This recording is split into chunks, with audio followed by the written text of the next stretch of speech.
spirit. We might just see all spirit all day. So I can't really.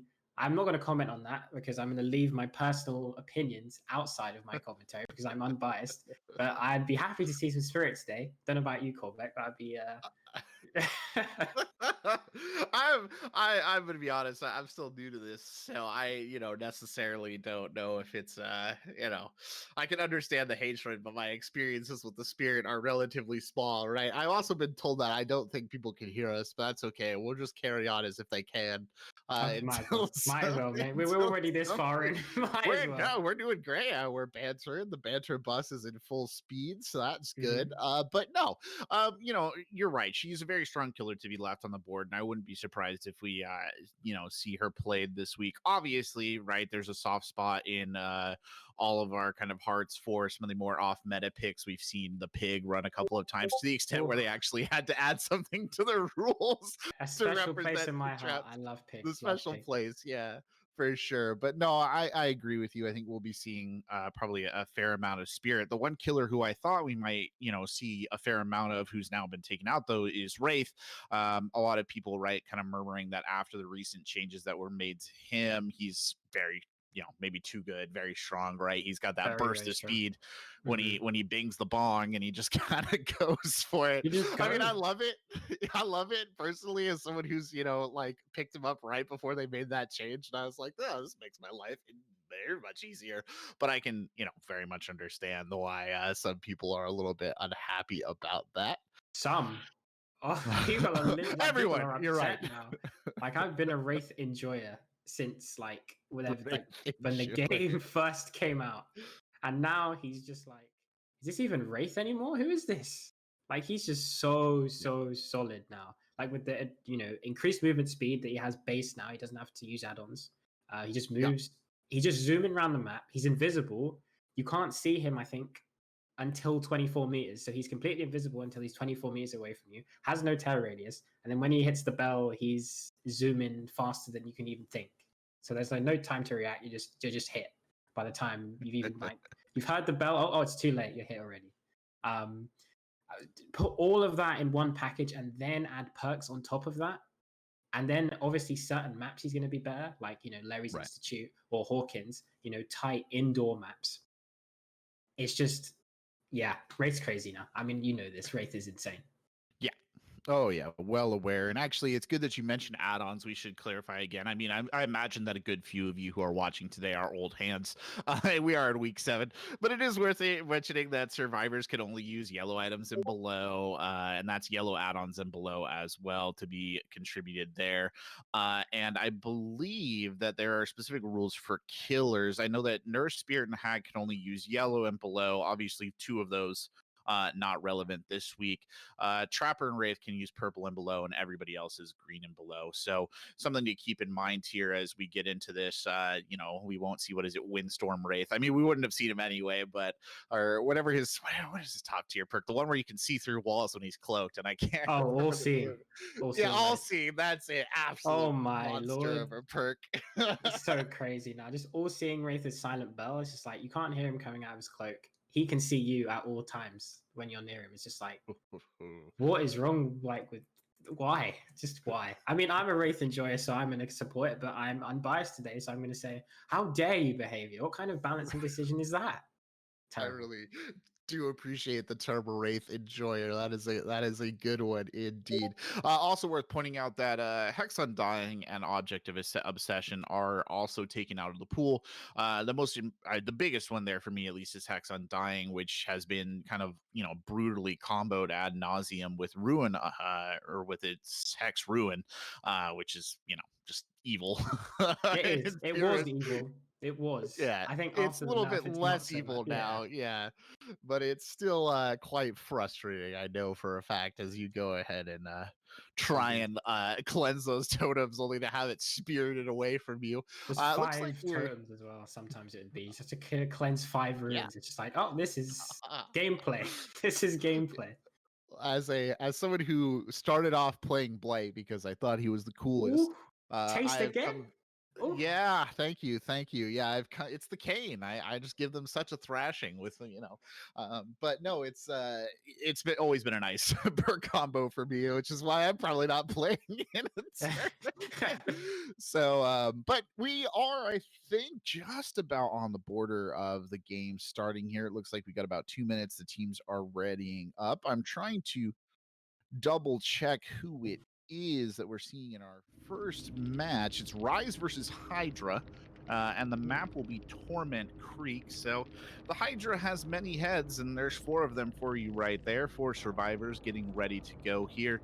And then Rise on the other side, but you can get a good looks at the perks: Deliverance, Borrowed Time, Sprint Burst, a lot of borrowed time. ooh, camaraderie. Interesting.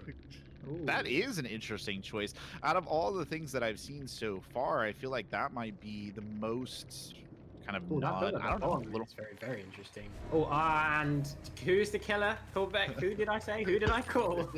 It's Spirit. You did indeed call it. It is Spirit on the hunt already, and 1 hit already in right there, wasting no time at all in getting into the action. And I feel for the poor soul right there, who is the object of possession and will, unfortunately, I believe, be chased a little bit here. That this Meg has time well, because if not, she's gonna get spirited in 3, 2, 1. Oh, okay, no, there's still some time left. Still in place.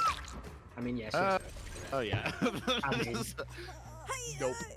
nope. That's she just got spirited. I mean, there's not really much we can say about that. Spirit is running. Strider, Sloppy Butcher, Pop, and Corrupt, which is it makes a lot of sense to me because just strong. In case a survivor has nodding at the hook, toxic question mark. Already. First hook. The confidence. Exactly. I like the confidence. It is Spirit, but I like the confidence.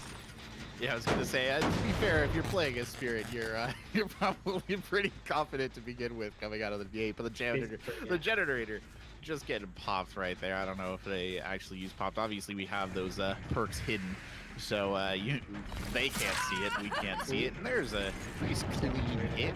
Meg has been saved off the hook, so that is a fast unhook, so they can get to healing. Will take about 100 years though, as Sloppy Butcher is in play, and Zarina just got spirited. That's nice. Oh my goodness. This killer you really feel the early pressure right here, right? I mean, obviously still kind of early phases of the game, but 2 hooks already, and this Spirit doesn't seem particularly phased. To be fair, trading the gen at this point in time for the 2 hooks, I think I'd be relatively okay with that, especially with Sloppy Butcher in play, and then you'll just damage another gen here as well. Exactly. Like, I think the Spirit's in a good position. Corrupt had a lot of value early on. I mean, as you know, for those who don't know, I mean, who probably do, but for those who don't know, Corrupt basically blocks the 3 furthest generators from the killer spawn, which basically forces survivors to just come in closer to you, basically creating like a bottleneck kind of situation where they are going to be coming your way. And as a killer like Spirit, you get 1 hit, you have massive advantage in chase. And especially with a perk like Strider, it's going to be very hard to get away, even if they have iron. As you can see here, going for another phase. I believe that was Fang. I can't remember who that was. I saw the really vaguely. Oh my! Oh nope. My good lord! That was. That's really second hook. That is a second hook. Unless she has DS. Oh, decisive. There you go. There it is. The infamous decisive strike, which has seen a pretty hefty nerf. Not as good as it once was. Oh, another phase. Is she going to get spirited? That is the question. To be fair, eating the decisive that early on is kind of good value, actually, to just get that out of play, at least for the intermediate period here. You can see the score tied 2-2, another pursuit. Already dropping the pallet. We'll continue the run, and, well, they're going to phase back over. Goes back to the killer shack. I guess in pursuit. Oh, very nice voltage right there. Oh, did she get that? Oh, very nice. This arena's kind of nice, you know? Okay, hold up. Well, she's definitely giving him a run for the money, right? On this loop, at least. And I mean, obviously, Killer Shack loop is familiar to many people, and well, there you go. Just like that, she's down right next to a hook. So that's another gen pop. So that's another 2 points for Hydra and another hook. So 3 points for Rise. So 4-3 at the moment. I mean, honestly, if I'm Rise in this situation and I'm the Spirit player, I'm not too phased because I've got 3 hooks at the moment. Zarina's on Death Hook, so that's 1 hook away. And she has no DS, remember. She's used that. Another gem pop, yep. Another 2 points for Hydra. But yeah, Zarina's on Death Hook, so she can, you know, Rise can get someone out of the game whenever they want to because there's no DS, right? Yeah, there's just gonna be nothing for it. Borrowed time obviously won't make any difference in this situation either. So all easy there, and just kind of play it as they will. Now, of course, the 3 gens pop. That maybe you start to feel a little bit of pressure. Ideally, you wouldn't want to be that. Goes for the flick right there. Can't quite bring it down. We'll just continue this pursuit for as long as needs be. And yeah, it's a matter of inevitability. There's the hit, and then it's time. She's gonna phase, and now it's prey for me. Meg Thomas. Will Meg Thomas survive this? Ooh, very nice pallet drop. That was good. That was really well done, actually, on the pallet drop. Just going to go ahead and break that right away. It doesn't even want to waste time getting stuck in that kind of loop, and the pursuit will just continue apace. Time as possible here. Getting right into the corner of the map, so obviously she's just time wasting here. Oh, another gen pop, I think? Yeah, no, it's already been added. So yeah, 1 gen left. Okay, now I'd be scared. Yeah. Now oh wow. Okay, well yeah, now that's run away from you right there. Yeah, all right. Did that happen though? Like I thought she had a really good hold on that game, early game. Honestly, I'm really surprised by that. I mean, this is part of the problem when you get into the higher level stuff, right? And you just get survivors who, could hit their skill checks in their sleep. I mean, the doors are already open here, and this is turning from dreams into nightmares here, and that's going to be the easiest escape in the world, and they'll just leave the hook, though, which is a little brutal. Oh my goodness, that guy died, but I mean, it was for the greater good because they are 16 points. Wow. That was a monster start right there. That was a really good game from Hydra there. Like, I feel like early on, I was honestly thinking that Rise are going to run away with that from how dominant the chase was at the beginning. Fast initial hits, fast downs, fast hooks. Serena was on death hook. DS, maybe the DS was the deciding factor. Maybe that was it, because after the DS, it kind of just went downhill from there. Yeah. But yeah, that was weird, honestly. I feel like the tempo change was like rapid. Like the survivors just was like crazy on gens, and then boom, they're 16 points ahead. It's crazy. I genuinely, it kind of maybe felt like it was that Meg chase as well, to a certain extent, getting taken over to the corner of the map. Obviously, they got the death off of it, not full, the 3 hook points plus the death, but they still got the death. But at the end of the day, I don't know if that was, maybe the DS was where the kind of spiral started. I mean, we both said that this arena did a pretty good job there of at least taking 1 or 2 loops around kind of the Killer Shack area, holding up the spirit there for a little bit. And then they got involved in that Meg chase and weren't able to bring her down particularly quickly. They had to stop to break the pallet and what have you. But I think that entire round just speaks it to, how fast and competent gen jockeys are when it comes to speed checks. It's so crazy. If you leave them alone, they'll just do it. That's what I'm saying, that you don't look at them like, for example, I think the spirit player found the Fang once. Yeah, I'm probably the whole of that game fainted to see nothing but gens. Like a Feng was just gen. Finish one, go to the next. Finish one, go to the next. And I'm not sure if they're using toolboxes. I'd be surprised if they weren't, because those gens were flying, especially at the end. Like I feel like they were on 4 gens for a long time, and then they were just on 0. Like it was just pop, pop, pop, pop, and then that was it. There with the Meg chase, like we mentioned, brought her right into the corner of the map. I didn't think it lasted that long, but like it must have, because those gens are flying during that time. Yeah, in hindsight, I was thinking the same thing. I didn't think it lasted that long either, but in hindsight, kind of thinking about it, like it went on for a while, and then they had to pick them up, walk them back to the hook, on and on and on and on, and then that's when time the gens, as you said, really started to take off. So, what you gonna do in that particular situation? But I mean, got some points out of it. Feels like maybe a deficit. It's going to be a little bit hard to overcome, though, especially going into the round against the opposing killer. But I'll be fascinated to see what Hydra actually manages to muster on that side of the ball. Perhaps we see another spirit run there. Maybe something, I don't know what else I would necessarily expect to see. Perhaps a cannibal. I don't know. He's been pretty hot lately, as far as I understand it. That is a really good point. Who are we going to see now? I mean, obviously, you got to put Spirit into the mix there, because she is. There's no nurse. She is the best killer in the game. Let's not argue.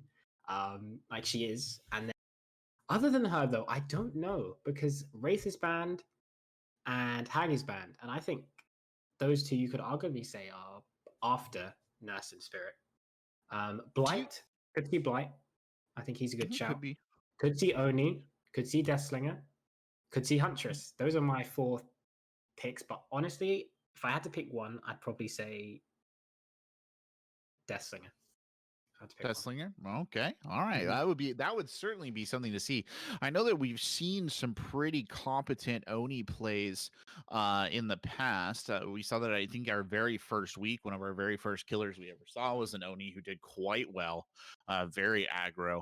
Blight obviously falling into a similar category of that just speed killer who tries to be everywhere at once. But it almost feels like at this level of play, right? Obviously, one bad loop or one bad commitment to a chase from a killer, and it's just all over. And it can be so tough. Deathslinger would certainly be an interesting choice. I mean, for my money, I probably say it would be Spirit, right? I feel like we'd have to give it to that. But of killers I would like to see, I would be absolutely fascinated to see a Blighter and Oni played. I'm interested that you rate Hag that highly, though. I know she's banned this week, but I feel like in competitive play at this level, I just don't know how good the Hag is. I view her more as like a pub stomper, right? Where you have a group of disorganized people who aren't playing as well together, who maybe aren't specifically, calling out traps, playing around them, and you can kind of go to town. But I just don't know, in an organized play setting, I feel like she's so easy to kind of keep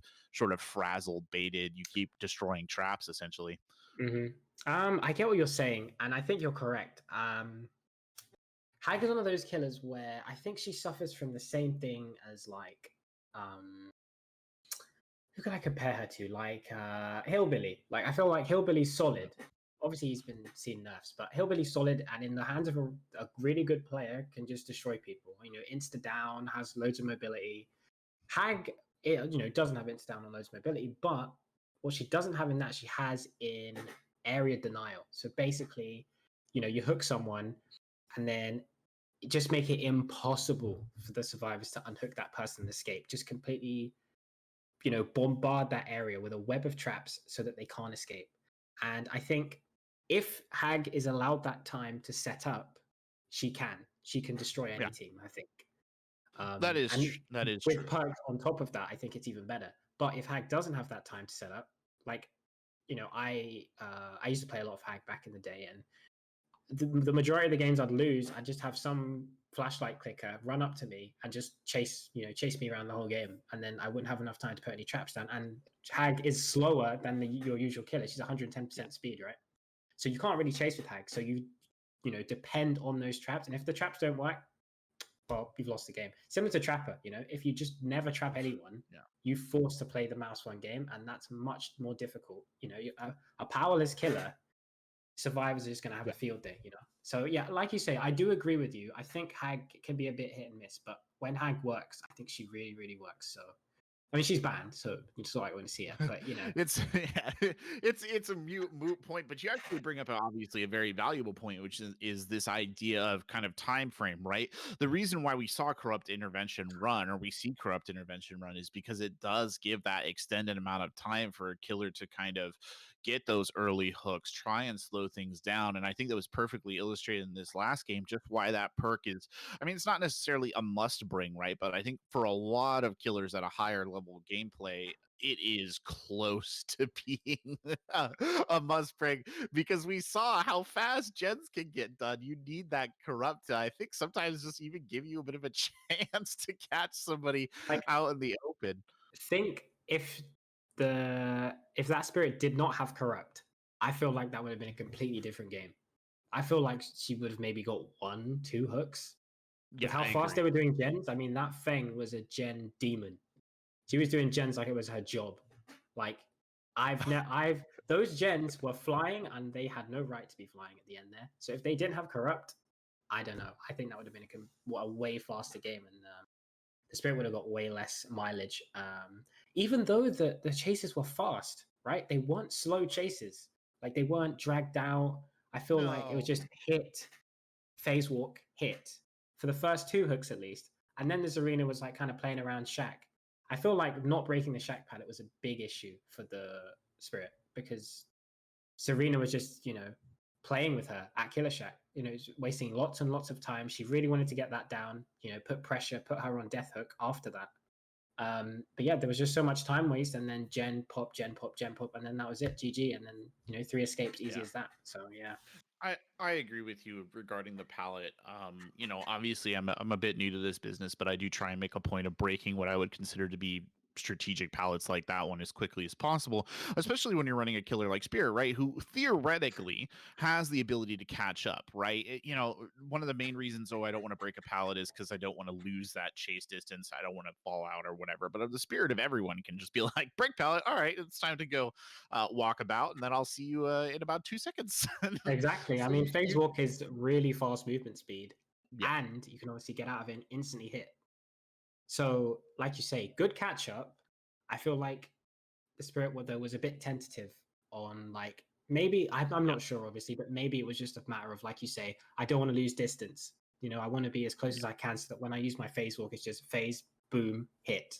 But I think she was a bit tentative and she really got greedy on the Zarina when she could have been pressuring Gens. That whole time, I believe she found a Feng who dropped the pallet on her and then just left the Feng. When probably it was that Feng that was doing the gens. So it maybe if she chased the Feng and obviously put Sloppy onto the Feng, made her scared, obviously, because when you're injured against Spirit, it's a very scary predicament because you hear her phasing in your ear, and then next thing you know, she sliced you and you're down and you're hooked. So I feel like it was just a bit of greed there that cost them. But, we never know. They could absolutely destroy gens this time around. They could absolutely knock out the park. We have to see. And obviously, we don't know the killer on the side of the other team. It could be anyone. Yeah, it looks like that we've gotten everybody in the lobby. We're just waiting for them to ready up. As much as I'm sure you're all enjoying this podcast, this Dead by Daylight podcast that we have going here at the moment, our comprehensive play-by-play analysis. I feel like I need a X's and O's on a whiteboard somewhere. Yeah. But other than that, no. I was just thinking actually one reason that maybe the Spirit didn't want to break that particular palette and lose that distance is because it was a corn map. It didn't dawn on me until we started talking about it, but I could understand maybe if you're worried about what this Arena actually essentially attempted the first time, right? Which is she just bolted into the corn to try and get away. Maybe that was kind of in the forefront of their mind, and they're like, oh, if I break the pallet, they're going to go run off and I'll never ever see them again. But I agree. Might be a little bit of greed, right? a little hungry for blood, but what more can you expect when you're working in the thrall of the entity? And it looks like we are ready to hop into the game. We are ready so let's go ahead and see what we got here. A rank 12. What a hero. So we have what a hero indeed. So we have on the side of Armageddon, we have Resilience, Dead Hard, Iron Will, Spine Chill. Iron Will is a good thing to note. Very good perk countering Spirit. Another Iron Will from Blazel, Dead Hard, Resilience, Spine Chill. Borrowed Deliverance. Very interesting choice. I'll be interested to see how that pans out. See if aggro can actually get it. And then we have Borrowed Time, Deliverance, Distortion. I like these perks. They're very off meta. I like this. Okay. I'm not biased. Yeah. No bias at all. Straight on gens, as you see here. Right by the cowl loop. Very, very strong. What do we have here? It is Blight. Let's go. Okay, I'm fine. Let's go. My boy. Oh, I love him so much. He's my profile picture on Xbox and everything. He's an absolute champion. Got the hit there. Excuse me? Yeah, he got the hit. Excuse me. This man is oh my goodness. I thought he was going to flick them out of existence there. Just flip around the side of Killer Shack and then just down him there. I thought that's what's going to happen, but unfortunately failed the third of his bounces. Oh, a gen done already. No hooks. Yeah, this could be a bit rough. Obviously, there's a whole strategy that goes into Blight and how you use. Oh, I think did he get that? I don't know if he got that. Not quite, no. But that was a really nice flick, though. It was a really nice flick, and maybe indicating that we're seeing someone who's playing on PC, because for those of you who are not aware, playing Blight on console is a whole horrible different beast. Break that pallet right away coming out of the charge, no hesitation at all. Obviously, the window goes out there. Won't even try for the mind game, just keeps solid on the loop, and that corn, wheat, whatever you have it. Whoa! Well, first down. Yeah. And we have, we do have, again, Corrupt Intervention on the side of Blight. Very, very popular perk, it seems. Yeah. I don't blame them, honestly, because gens fly. One gen already you know, completed very, very quickly. Ooh, will he get the top? Very nice. I'm liking what I'm seeing here, Corbeck. I'm liking what I'm seeing. Oh, I'm liking it as well, and I was just going to say, the attempted flashy save there will not go off. I'm pretty sure that's what we just saw. I was going to say, as someone who plays Blight frequently, you know, he relies very heavily on map pressure and control, and for that, that corrupt intervention is so important, especially in these early phases, because theoretically, a good Blight player who knows how to use the ability, which we're obviously seeing right here, will just essentially teleport across the friggin' map, and we might actually see an illustration of that. Just here it said teleport. Yeah. And also to note the add-ons he is using. So as you guys can see on the right, the top right there, it says Compound 21 revealed. So basically one of his add-ons is that if he bounces in a location, if there is a survivor around him at that time, you'll be able to see them through walls, so basically wall hacks. So if you see here, he bounces, you can see Quentin in the wall there. Oh my, this man is good on the sticks. Mechanics, though. This man is good. Okay, right. I'm like it. I get hyped when I see Blight. I'm sorry, I get hyped. No, it's great. I mean, the mechanics are there. That was just beautifully done. I mean, this is how you do great as a Blight. You get those flicks and you hit those shots around corners, and this is what makes him so scary. We say that, and he completely whiffs right there, but that's okay. I mean, he's hit most he gets of a them. pass. I mean, Yeah, he's hit most of them. Yeah, he definitely gets a pass here, but Ooh. What are you doing? Runs cow loop incorrectly. This is the first time for everything. Oh my goodness, what is going on? Sir, this man is facing left and right faster than I can even see. There's reveal. Oh my. What? This is just... I don't know what to say. I'm speechless. I can't believe he just done it. Yeah. He's oppressive. Like, this is actually quite oppressive. And you saw right there that he's so kind of confident in his understanding of where survivors are and where he is that he was more than happy to just go ahead and go for the pickup right next to the pallet. I mean, he didn't even hesitate. I don't think he did. No, he did. I don't. He did, yeah. He hit the corner wow. there. Oh my goodness! And they just sandbagged each other. He finished What it. is going on here? Oh no. Oh, and he's gonna get this on the arena as well. Oh my Yeah. goodness! This is looking. I'm not gonna say it. I'm not gonna say anything. I'm gonna be open-minded. This could be done. One down, 3 wounds. It's not looking particularly good. He'll eat that with the borrowed time right there, which is, you know, wise and sensible, but actually really hasn't bought that much time at all. It's just too good. It's just too good. He's so clean with the flicks. Like, he's having a really good game right now. Truthfully, what can you really do at that stage if you're a survivor? I mean, unless you have a perfectly executed dead hard, you're pretty much screwed.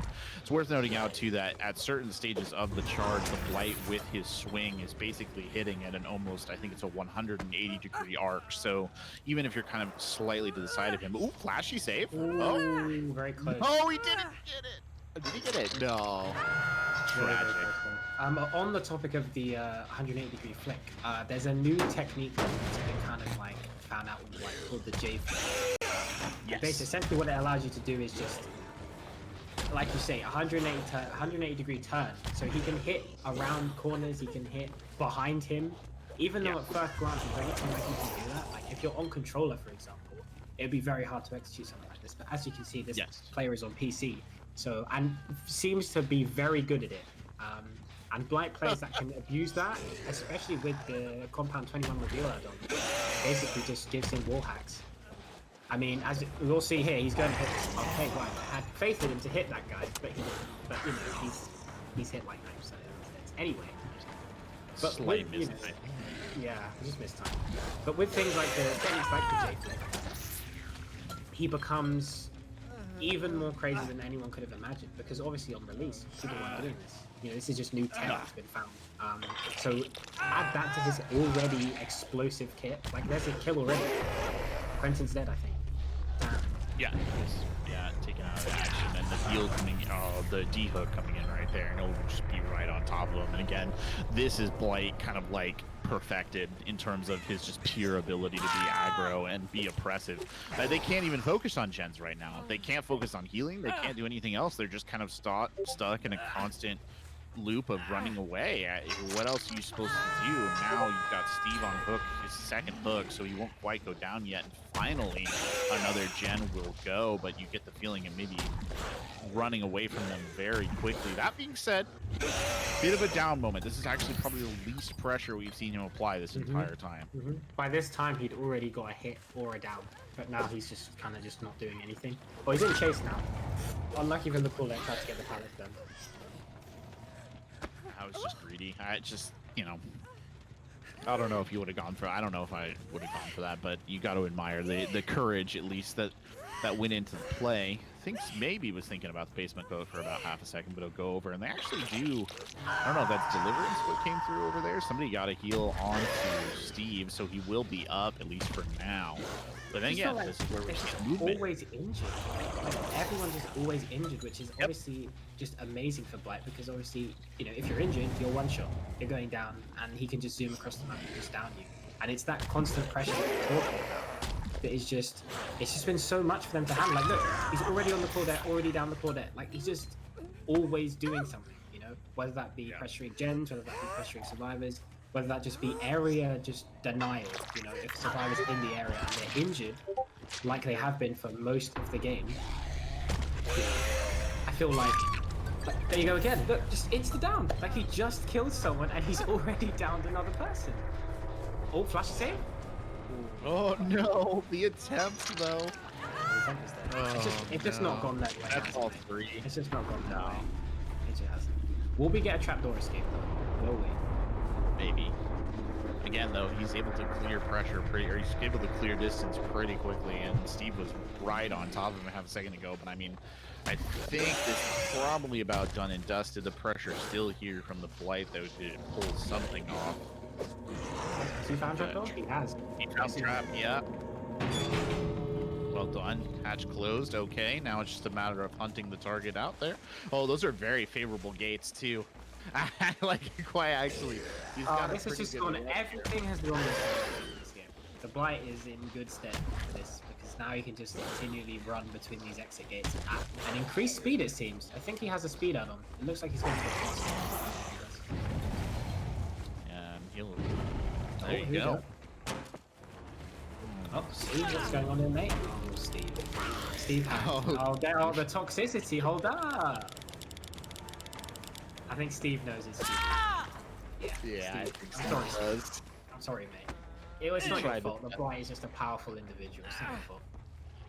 Yeah, just like that. That was dominant. That was extremely dominant.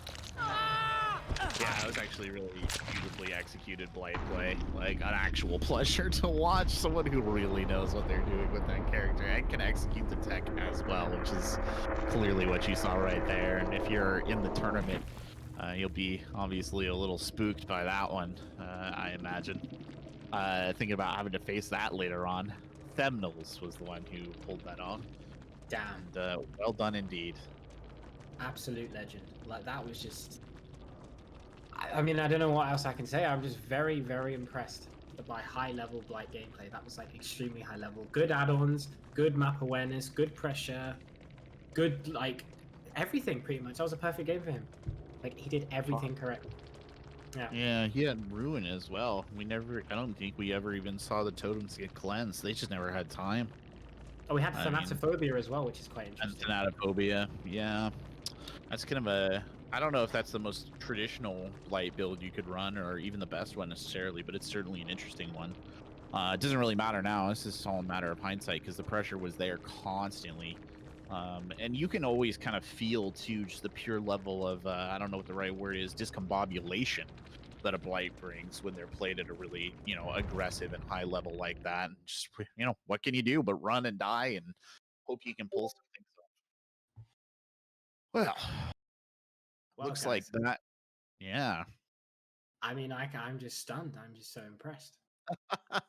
That Blight play was so good. Like, he was just so efficient. Like, I can't praise it enough. Like, he was just so strong at every point of the game. Like, and you know, Blight is not an unfair killer as well. I feel like Blight's pretty fair as far as killers go. You know, he's a mouse one killer. His power is very difficult to master. Like, yeah, I'm very impressed. Very, very well deserved win there. Very, very well It deserved. wasn't I would say it wasn't even a particularly super great map for him either, compared to some of the maps that maybe a Blight would prefer with maybe a little bit longer sight lines, right? That was pretty tight in a lot of places, but I mean, I think on the other side of the coin, we did see, the survivors making a couple mistakes, playing a little bit greedy. We saw particularly the Claudette player tried to loop back and get the pallets done, which, I mean, against a player of that caliber who's on mouse and keyboard, right? You're playing with your own life there, because that man must have just about been wrenching his elbow out, pulling flicks on his like some desk-sized mouse pad at that point. And the way he was flicking. So you're playing with your own life right there. But yeah, that's a pretty firm showing there, and a great match for us to start off today. I actually really love seeing a Blight come out like that. I mean, if that's the match we're going to start with, I'm very excited to see the matches that we're going to follow that with today. Because if we're seeing other killers, please, I mean, I can't say anything. I'm just a comment. Oh. But if we can see some killers like maybe some Blight, some Slinger, some Huntress, some Oni, I'd very much enjoy that. Yeah. Well, that would be something to see. A Death Slinger would be particularly. I love that you're like into the Death Slinger. You want to see him played. Like I love me some Death Slinger. I mean, I forgot as well. Pig. If there's some pig, if there's pig players out there, please. My favorite killer in the game, please. We have one team that pretty consistently runs through on Pig, but unfortunately, and this is something that flew by us here in the casting booth, but has been brought down on high, J flicking is banned in this tournament. So what the Blight was doing right there, that particular technique that Jordan spent a good amount of time expounding upon, that is, an essential aspect of Blight play, at least on PC, is banned. There's an instant disqualification, so they will lose that round and it will go to Rise. Don't shoot the messenger. Don't shoot us, please. I merely explained it because I think it's I am so upset because that Blight. Boy, all right. Well, I will be seeing you guys. Oh, that's it, guys. I'm just gonna head off. Yeah. Wow. Yeah. That's really unfortunate. So that's really unfortunate. I can see how it is technically an exploit. It's not for us to comment on the situation on the rules, and it is unfortunate because it was some brilliant Blight play, and maybe we were gushing over it, and I think deservedly so. But rules are rules, right? They exist for a reason. And if you don't follow the rules, well, you get disqualified. So there you have it. But anyway, we're going to move on from that. We're going to look ahead, and we'll see what our next match is coming up here. So no harm, no foul. Let's change the subject completely and just talk about something else. Resident Evil. This is my like trump card for when things get awkward. Yes. Resident Evil. Yes. The crowd goes wild. But no, I'm actually curious, Jordan. You're obviously well versed in the game and what have you. What do you think? What do you think we have? Who's coming as killer from the Resi franchise? Right. So anyone who knows me, who has ever been to my stream or has ever seen my Twitter, I'm a diehard Resident Evil fan. I love all the games. I have no problems with anything. I love all the characters. Like everything about it. It's my favorite series ever made. So the second I saw this DBD Resident Evil crossover, I thought it wasn't real, honestly, because there's been tons of times it's been like, there's been tons of times it's been like leaked, and there's been like YouTube video like concepts and stuff, and we'd see like information on Reddit and whatnot. So I was a bit skeptical, but then I saw it was actually posted by Resident Evil and DBD Twitters. Yeah, so I was like, okay, hold up, there's something coming. So if I had to guess as to who it would be, I'm thinking Mr. X is going to be the killer. It would make sense based on his kit, based on how he is in the lore of Resident Evil. It would make sense because I feel like someone like Nemesis wouldn't make sense really, because I mean I think he's a bit too powerful. Like he can just do too much. I feel like Mr. X is just like a hard, brute force kind of just punches your head in kind of killer. And I think that's just what DBD is about. Get to a survivor, punch their head in again, hook them. Survivor-wise, Claire, Leon, maybe Sherry. Who knows? Could be anyone. I'm excited. Yeah, I agree with you. I think that if there was a betting pool, I think he would have very good odds. X would have very good odds. Mr. X, he would have very good odds. You know, even the way that you kind of encounter him, right, in Resident Evil 2, where he's just sort of stomping after you for so long, in that very menacing, like brah, brah, brah mode. You know, throwing a helicopter out of the way and whatnot, but still stomping after you. I think he very much does fit in the aesthetic of the game. He really does. And I agree. I think a lot of people also think that Claire will be the survivor. That seems to be a very popular choice. If I remember correctly, in the kind of, was it an interview or video announcing it, I'm pretty sure that the developer, whoever was doing the speaking, dropped like a Claire Redfield line in there somewhere, and everybody was like, "Oh my god, it's gonna be Claire." You know, the impish part of me that just wants to see people mad would really hope that it's Ethan Winters, because I feel like everybody hates Ethan. Even Okay, Ethan right. hates Ethan but hates himself, definitely. After yeah, what he's been through, I mean, everybody the hates stuff he had to do in Resident Evil 7 to save Mia's ass, and Mia's just like, oh, hi, Ethan, at Mia. the end, like, not even grateful. It's just like, that man hates himself. Yeah, Honestly, yeah. though, I wouldn't mind Ethan. I actually quite like him. He's a bit of a, he's a bit of a mug, but I mean, he's okay. You know, there's worse survivors. I think it could be like Steve from Code Veronica, for example. Like, get that man away from me. Like, Yeah. don't add Steve. Like Ashley from RE4, don't give me her. She'd be a perfect survivor. Don't get me wrong, but no. Yeah, it's funny. I actually think from like a survival perspective, like a survivor perspective, Ethan Winters weirdly is the best fit, right? He is, yeah, Like, because he's just a normal yeah, guy. You know, like just a Leon, normal dude. Claire, He is. Chris, Ada. You know, they're like the superheroes. They just never die. You know, they have infinite plot Right. armor. So it'd be weird to see like Leon get, his head pounded in by Oni's like massive stick. Like it'd be weird that get his tongue ripped out and just get smacked by a stick. It'd be weird. But Ethan, It would just normal human.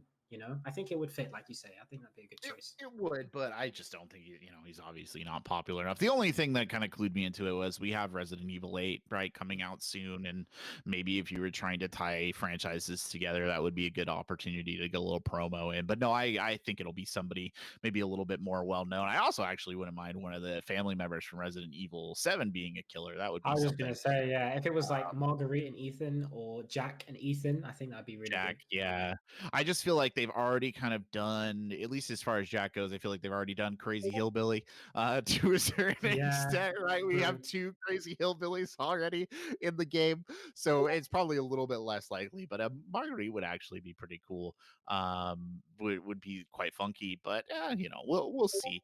I do think Mr. X is probably a pretty solid shout. And if I remember correctly, they had a crossover with, was it Monster Hunter World? And Mr. X was in Monster Hunter World as well. So What? seems likely. I think it was. Somebody can tell me if I'm wrong. I swear to God that was the Hold on, thing that I'm happened. searching this up immediately. Hold on one Yeah, second. you want to check me on that one. I swear Mr. X was in it, but I swear he was. I don't know if he was a monster you hunted or Wait, if he was like just in the game, what? but I swear, no, I wouldn't lie to you. He Oh, by is. the way, That's crazy. What is this? Why is this the first time I've seen this? Well, my day has just been made infinitely better to let I'm Mr. glad X that in we're lockdown. expanding. I'm glad that we're expanding your horizons. To wrap things back around to Dead by Daylight, which is what started us on this whole Of chase, course. we are going to be seeing a match coming up real soon. Where we apologize for the delay because of that disqualification that we won't talk about again. There have been some slight problems in setting up a match, but it looks like Simply Awful versus Rise will be coming up next. Simply Awful will start off on Killer.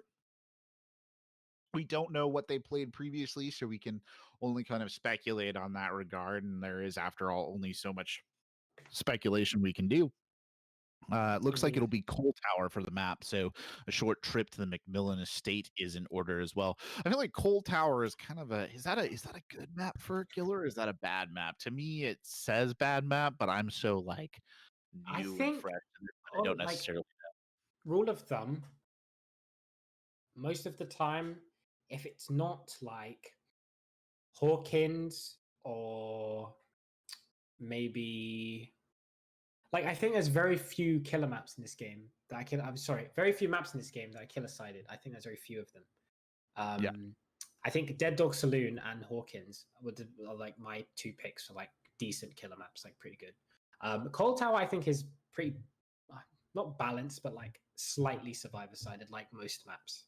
But like it's only slightly. Like I think a killer can perform on good on Cold Tower. Obviously depends on what killer is picked. Spirit, I think she can do well on any map she wants, pretty much because of the movement speed that we talked about earlier. I feel like Blight could also do good on Cold Tower, just zooms across the map, constant pressure. But again, it's that constant pressure. You have to put on pressure as Spirit as well to maintain a steady flow of hooks and then kills and then just the game win. If that pressure isn't maintained, it's going to be very, very difficult because Cold Tower is a map with some good loops, some good pallets, and obviously there's a big house in the center, which is pretty good for looping as well. So yeah, we'll see. I mean, we don't know what killer's going to be picked. We'll see. 2-story warehouse, sitting in the middle of everything. If I remember, there's usually 3 pallets in there, and at least the one window. So some stuff to make your day a little bit harder.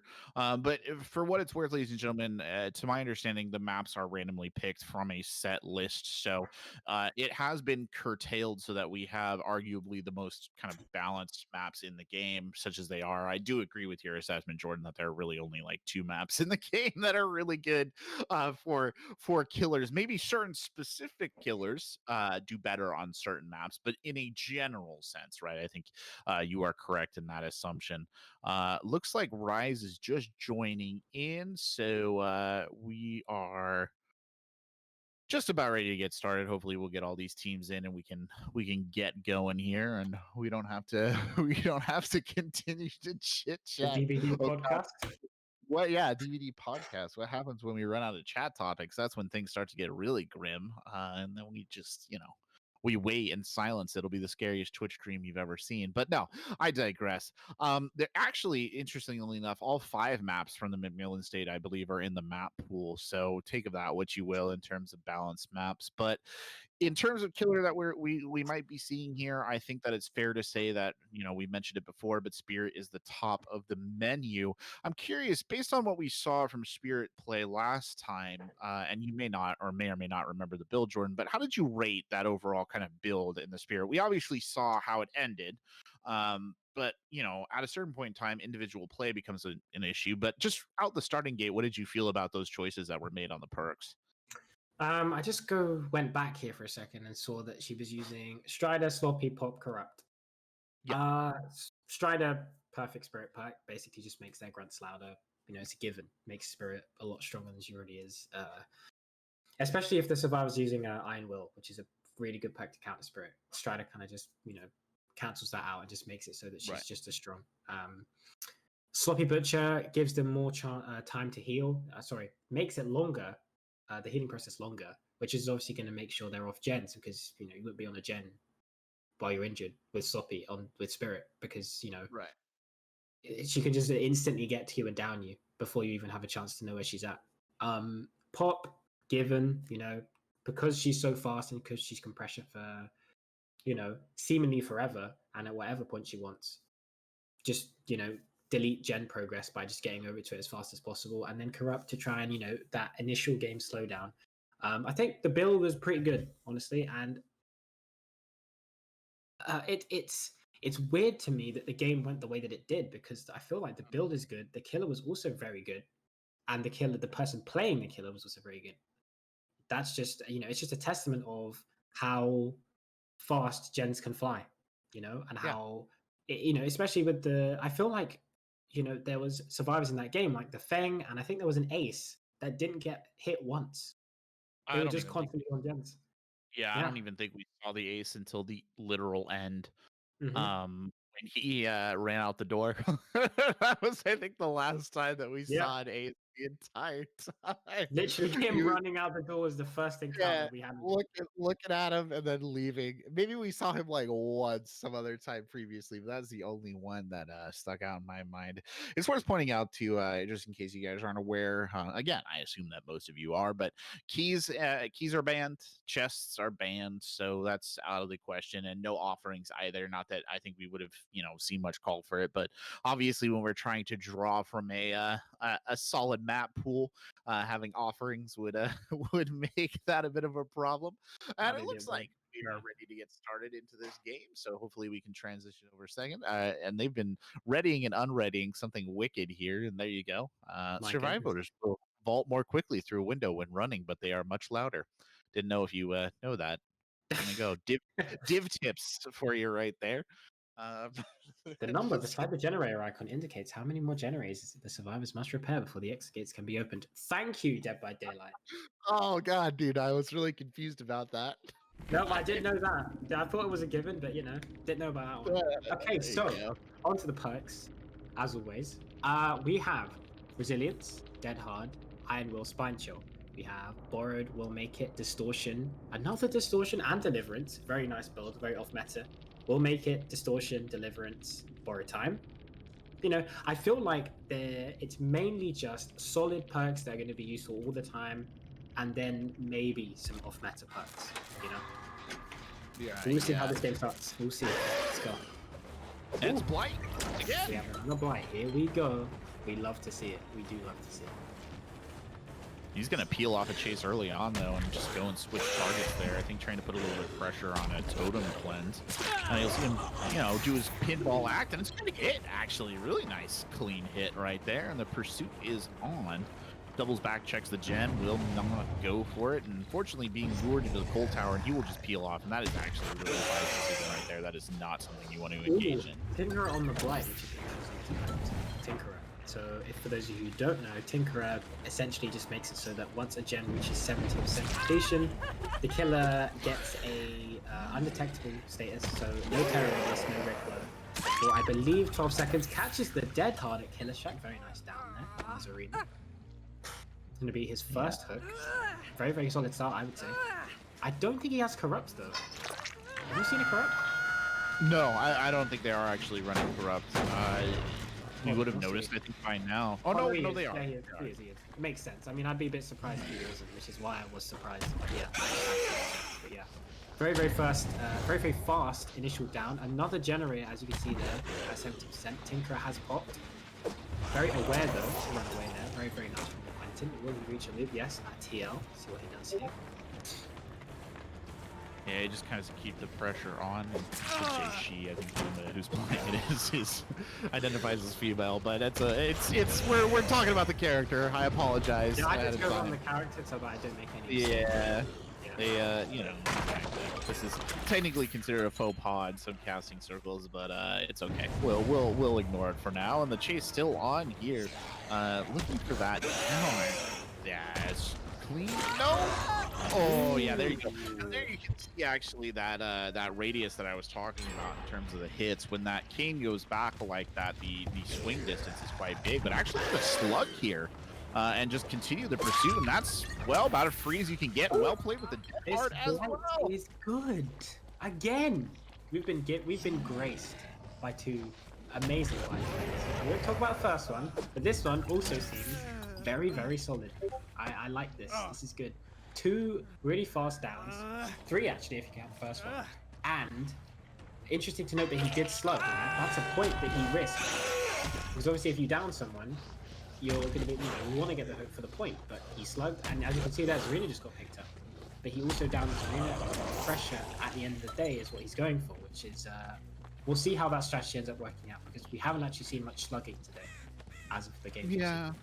I don't think the slug there was a terrible decision. I don't know if it was ideal, but I don't think it was bad. Go ahead and just break that pallet right off. That also makes a ton of sense. Still want to waste any time with that as well. Especially I feel like my Claudette was looking for the loop right there and smashed another pallet as well. And that's actually quite a handful of pallets already getting removed. Ooh, the temptation of that, I don't know if you go for that up there on the top of the tower. That's just very easy for them to kind of get out of dodge, and that's exactly what happened. But a little bit of control there on the fall. Nope, still can't find anything.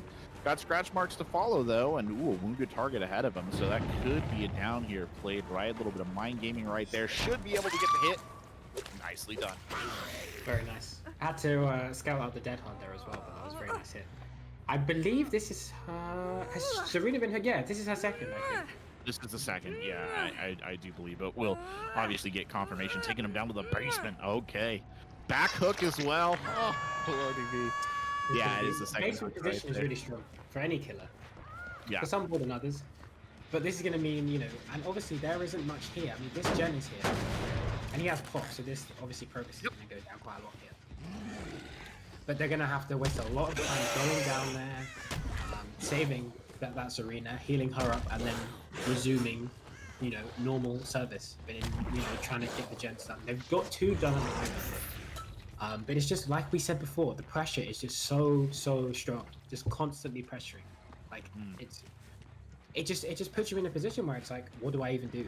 You know, like, do I heal? Do I hide? Do I do a gen? Do I, you know, you just don't know what to do half the time. And that's really a sign of a really good killer and also a really good blight player, which you're seeing here. And I think this is a console blight as well, just based on the movement that's going in here. Actually might have managed to bait somebody into the basement. Yeah, sure enough, that was what they were waiting for there. The kind of soft camp now just has to wait out to see if they have borrowed time, and they do. The swing goes in. That does feel a little unfortunate. Now I'd be a bit worried because this is where things maybe tend to start to get away from a killer just a little bit. You've lost your hook that was keeping them kind of their attention fixated, and now it should be Gen territory, and there goes one already. Indeed. I was going to say, during that like kind of scuffle with when he hit the Zarina who had borrowed, the Tinkerer popped. So he had a decision to make. Do I continue to chase these guys, or do I go for the generator? In hindsight, probably should have gone for the generator, because now the Zarina's healed up, and there's only 1 gen left to complete. So, oh no, that's bad. That's a lot. That's a bit of time left. I'll be interested to see if any Tinkerers pop here, because if the Tinkerer does pop, he's gonna have to make a decision. The gen or continues to chase. Honestly, I mean, you're probably gonna want to go for the gen because that is a source of survival. Nope. Yeah, actually not go for the main push to the Quentin instead. That's a bit of a rough choice, maybe. You definitely saw, I believe it was the Zarina working on the gen. The Quentin will go down. I mean, you don't want to just run a straight line away from a blight, no matter how tricky you think you are. Which is, I think, what Quentin was thinking. He could just duck back into it. There's the Tinkerer. There's the Tinkerer. There it goes. We were talking about that. You get there in time. No, I don't know. Oh. There's the speed. They make commit to the. Oh no, that is so unfortunate. That is so unfortunate. I wonder if there wasn't a dread. No, I don't know if there wasn't a dread. I think they just got really lucky with that, honestly. Oh, that's really unfortunate. Oh, the worst. Nice. Very good down there. This is by basement too, but Willie's he's gonna slug again. Interesting choice. Does it pay off? Claudette right there, great job. That destroys the pallet, comes in. That'll be what? Oh, got the Claudette body blocked for it. Okay, well, throw her on the hook then. Goes for the trade. I mean, at that point in time, you're just trading hooks, right, Jordan? I'll take that. I mean, I think what it is that obviously the killer gets another point, but Claudette's not been hit yet. Whereas the Quentin was dying on her. So this gives the survivors time to heal, obviously. Also good to know that Steve was slugged and now is up. So that's another point. Could have basement for Steve. Which is an interesting decision. Oh, I get the up down here again. Oh, knocked that up. Yeah, the swing just not feeling out, and they are just basically playing for time here, as you said. This is just giving them plenty of opportunity. That being said, I mean, it's not bad pressure in the kind of post 5-gen situation, right? The escape phase. Now, though, you have to worry because they do have that door open and they're on the run. And I mean, you've got 3 on 1 hit if you can find them, but this is something where the blight can get a little bit difficult because he is so hard to control mechanically. Like kind of just one easy mistake, right? One missed swing and you've lost a survivor. We'll find the Claudette though, and that is great. Oof. Very, very nice. No, it goes for the slug. Oh boy, that is gonna chase these 2 out. What? 2 escapes. 2 escapes. Interesting. What is the? Oh, okay, 3 escapes. Okay. Okay. Oh, imagine if she got through the trapdoor. That would have been crazy. That would have been crazy. That would have been really regretting that slug. The Rian right there. She was not far off, to be fair. That would have been you know, really bad. something that I still don't necessarily understand is the chase on the Quentin. Like, that's one of those ones where I just don't know. I think that was a big mistake. You saw the Claudette. I think it was a Claudette or the Quentin. I'm not sure which one it was, but they were on the gen. They were working on it. You know that they were working on it. You know you're in a one gen situation. But instead, they peeled off and they chased after Quentin. I mean, they got the down, but at the same point in time, at what cost? Like, at what cost? Why have you done this? But anyway, Yeah, I mean, 8 points. That's the cost. 8-point lead for Rise here, and now they have their game is killer. So we shall see. I mean, we've seen a lot of Blight today. I can't complain. Can't complain at all. I can't either. It's great to see that killer in play. It's great to see Luma taking him out on the console as well. Like, all props to her. I'm pretty sure that was straight up on the sticks, which is, as many people will tell you on many different forums, it is not easy to play, and I'll attest to it from personal experience. It is Me not too. easy to play. Yep. I play on PC, but I am a controller noob. I cannot use mouse and keyboard to save my life. I wish I could. But I play I play Blight. I play Hillbilly as well. All who benefit from using mouse and keyboard. Yeah, I can't. So I have to use, the good old right stick, which is really difficult, but I do give props. I do give props for being able to play a killer such as Blight on a controller. That's really impressive. Yeah, I'll be honest. At this high of a level, you'd have to be pretty brave to bring it out like that. But well done indeed on that. And you know what? 6-18 is not the or sorry, 16-8 math, not my strong subject. Is not the worst gap in the world. It's not. I don't think particularly spectacular, but it's not being completely buried either. And I mean, we've already seen Rise play killer once.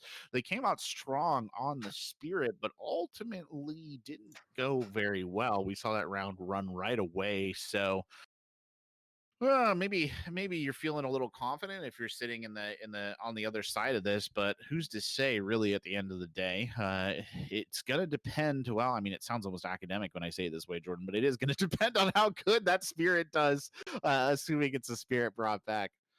I mean, honestly, if we're talking about the caliber of the Spirit and the way that they played, I think it was fine. The reason they lost is just, again, it was a matter of committing. They committed to this arena and lost because of that. That time waste, that whole time waste at Killer Shack, and the not committing to other survivors, putting the sloppy butcher on them, making sure that they have to heal now instead of doing Jed. A full health survivor is not going to be worried. They're going to be on gens. They're going to be getting them out, really fast, like we saw from the Ace and the Fang. So I think this time around, if you're Rise, you got to be making sure that you're committing to the right chases and pressuring gens when you should. And I think they'll be fine because I think the ability of the killer was very good, personally. I wouldn't necessarily disagree with you. We'll see what comes of that. One thing I did want to ask you, and I'm curious, is the distortion. We've seen multiple distortions run. How do you feel about that coming out as a perk? I like it because it's off meta, honestly, but I don't know how much use it's had. I honestly probably think it's due to the. I don't know, because obviously barbecue and chili would be something that distortion counters, but we've not seen that once today. I'm also thinking it might be to do with the Blight add-on that we've been seeing, maybe. Do you know the one that like reveals them through walls? Yeah, the compounds. Yeah, maybe that is it. But then again, I think the we might have seen that get value in this last match. We didn't really see that at all in the previous game that we saw with the Blight, because I don't think anybody was running distortion. It's an interesting perk, but again, it feels more like a perhaps like a pub game perk, right? Where you maybe would expect a killer to kind of be running barbecue and chili almost as a default. For those of you who are unaware, distortion gives you 3 tokens, and I believe every time the killer sees your aura, it consumes one of the tokens, it hides you, and you don't leave scratch marks for like, what is it, 10 seconds or something like that. So it's like a little bit of a stealth perk right there. Comes from Jeff. So there you go. But that's what it does. So it is a bit off meta. I don't know. It's just been interesting to see it time and again. And I'm trying to figure out if there was a specific killer. I just, if we're assuming that a lot of people will be running Spirit, I don't necessarily know. I mean, that would be the mental calculus I would do if I was preparing for the tournament. I don't necessarily know why you would take distortion, but it's cool to see it. I agree. Cool to see it, but I just don't know how many or how much value it's had. Like again, I think it's cool, but if we're looking at the grand scheme of things and just what you would normally expect from a killer in a tournament setting, I don't think barbecue and chili is a perk we're going to be seeing, honestly. Because the main reason I personally use barbecue, I play DBD a lot. I must have like 800 hours in that game. Mhm. I would use it for blood points, simply. Like I Yeah, wouldn't use that it for location aspect. I use it for points because I feel like the killers in the game have a decent, chance of locating people, like the killers I play specifically, like Oni, Blight, Pig, etc.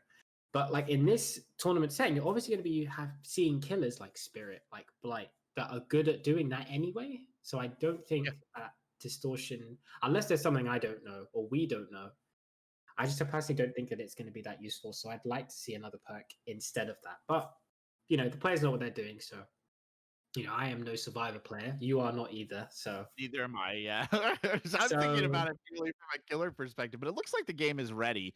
So we are gonna hop into go. that, and we'll see this perk spread. We'll see if distortion makes another surprise appearance there. I don't How people look. necessarily see Ooh, it. okay. So we have the proof thyself for the first perk. It's an interesting. Very, very good perk in terms of getting gens done really quickly. Borrowed, sprint burst, camaraderie, pretty standard. Dead hard, spine chill, resilience, iron will, standard. Dead hard, resilience. What's our third perk there? Is that iron will again? Fixated. Ooh, interesting. That's a nice choice. We haven't seen that today. Iron will, and then we have another prove thyself, sprint burst, borrowed, and spine chill. 2 prove thyselfs. So all I'm going to say is gen speed. That's all I'm going to say. And we have Spirit again. Okay, let's have a look. See how this goes. Rise's poor killer here, and I can't remember who's playing it, but Rise's poor killer is maybe about to see the tape run back again. Oh my goodness! So just get gen speeded again. It seems. For their sake, I hope not. But the prove thyself would maybe indicate that is what's going on there. And we do have the perks. I don't know if we should save them for the benefit of the stream. We'll save it. We'll save them as they come out. I think there are some that will be obvious right away here, like corrupt intervention, which you saw right there. That one's not hiding very long from anybody involved with the others. Maybe we just keep under our hat. Actually, you know what? I was saying all of that, Jordan. We already know what it is. It's the exact same build that it was last time. Funny enough. I mean, I would not be surprised. The build was good, like we just discussed about the previous game. The build is good. The build is not the problem. And what I see here... Hello. I just spotted someone, yeah. I think what's going on here is that survivors are trying to hide out the corrupt, which is something that a lot of teams do. And it basically renders... Oh, nice hit. Very nice hit. Now... She's going to get spirited or not? That's the question. That is certainly the attempt that's coming in. Good. Dead hard. Look at that. Perfect dead hard. Testament to how good of a perk dead hard is. All this time now, this Feng would have been down. So any extra time she can do, put onto this chase is good, So we'll see again if she can do the same thing. Oh, no. Oh. Very nice. Good hit there. Yeah. It was a very good little attempt at the switchback there by the survivor, but no, alas, it would not work. But still, like you said, that dead hard coming in clutch right here because it's bot. I mean, God only knows how many extra seconds for these guys to do their gen. Speaking of, I think we did see a Claudette right there who has to hop off the gen. Sharpish. This is what I mean about the pressure that I was speaking about last time. She's pressuring gens now. This is good. But you have to make sure you're pressuring all game. Can't just be pressuring a little bit and then see a Zarina and just go, oh, I want to kill that Zarina. Gotta be on it at all times, even if it is Spirit. There's a gen right there. See how fast that was? It's crazy quick. But it's fine though because she's got a hook and she didn't chase, so it's not too bad. Yeah, a bit of an unfortunate miss right there. Might want that one back. Being played around this pallet for a while, and I do think there comes a time where you just have to break it and go. Peels off, and one gen is down. Right next to her. Well played by the Claudette there. Gets a lot of distance now. Back to the original player. Forced to break it pretty much. Spirit also at a 110% speed killer. So she's slower than the standard, trap out rate, etc. Great read right there though to pick that up. Goes into the face. Can't blame him for that.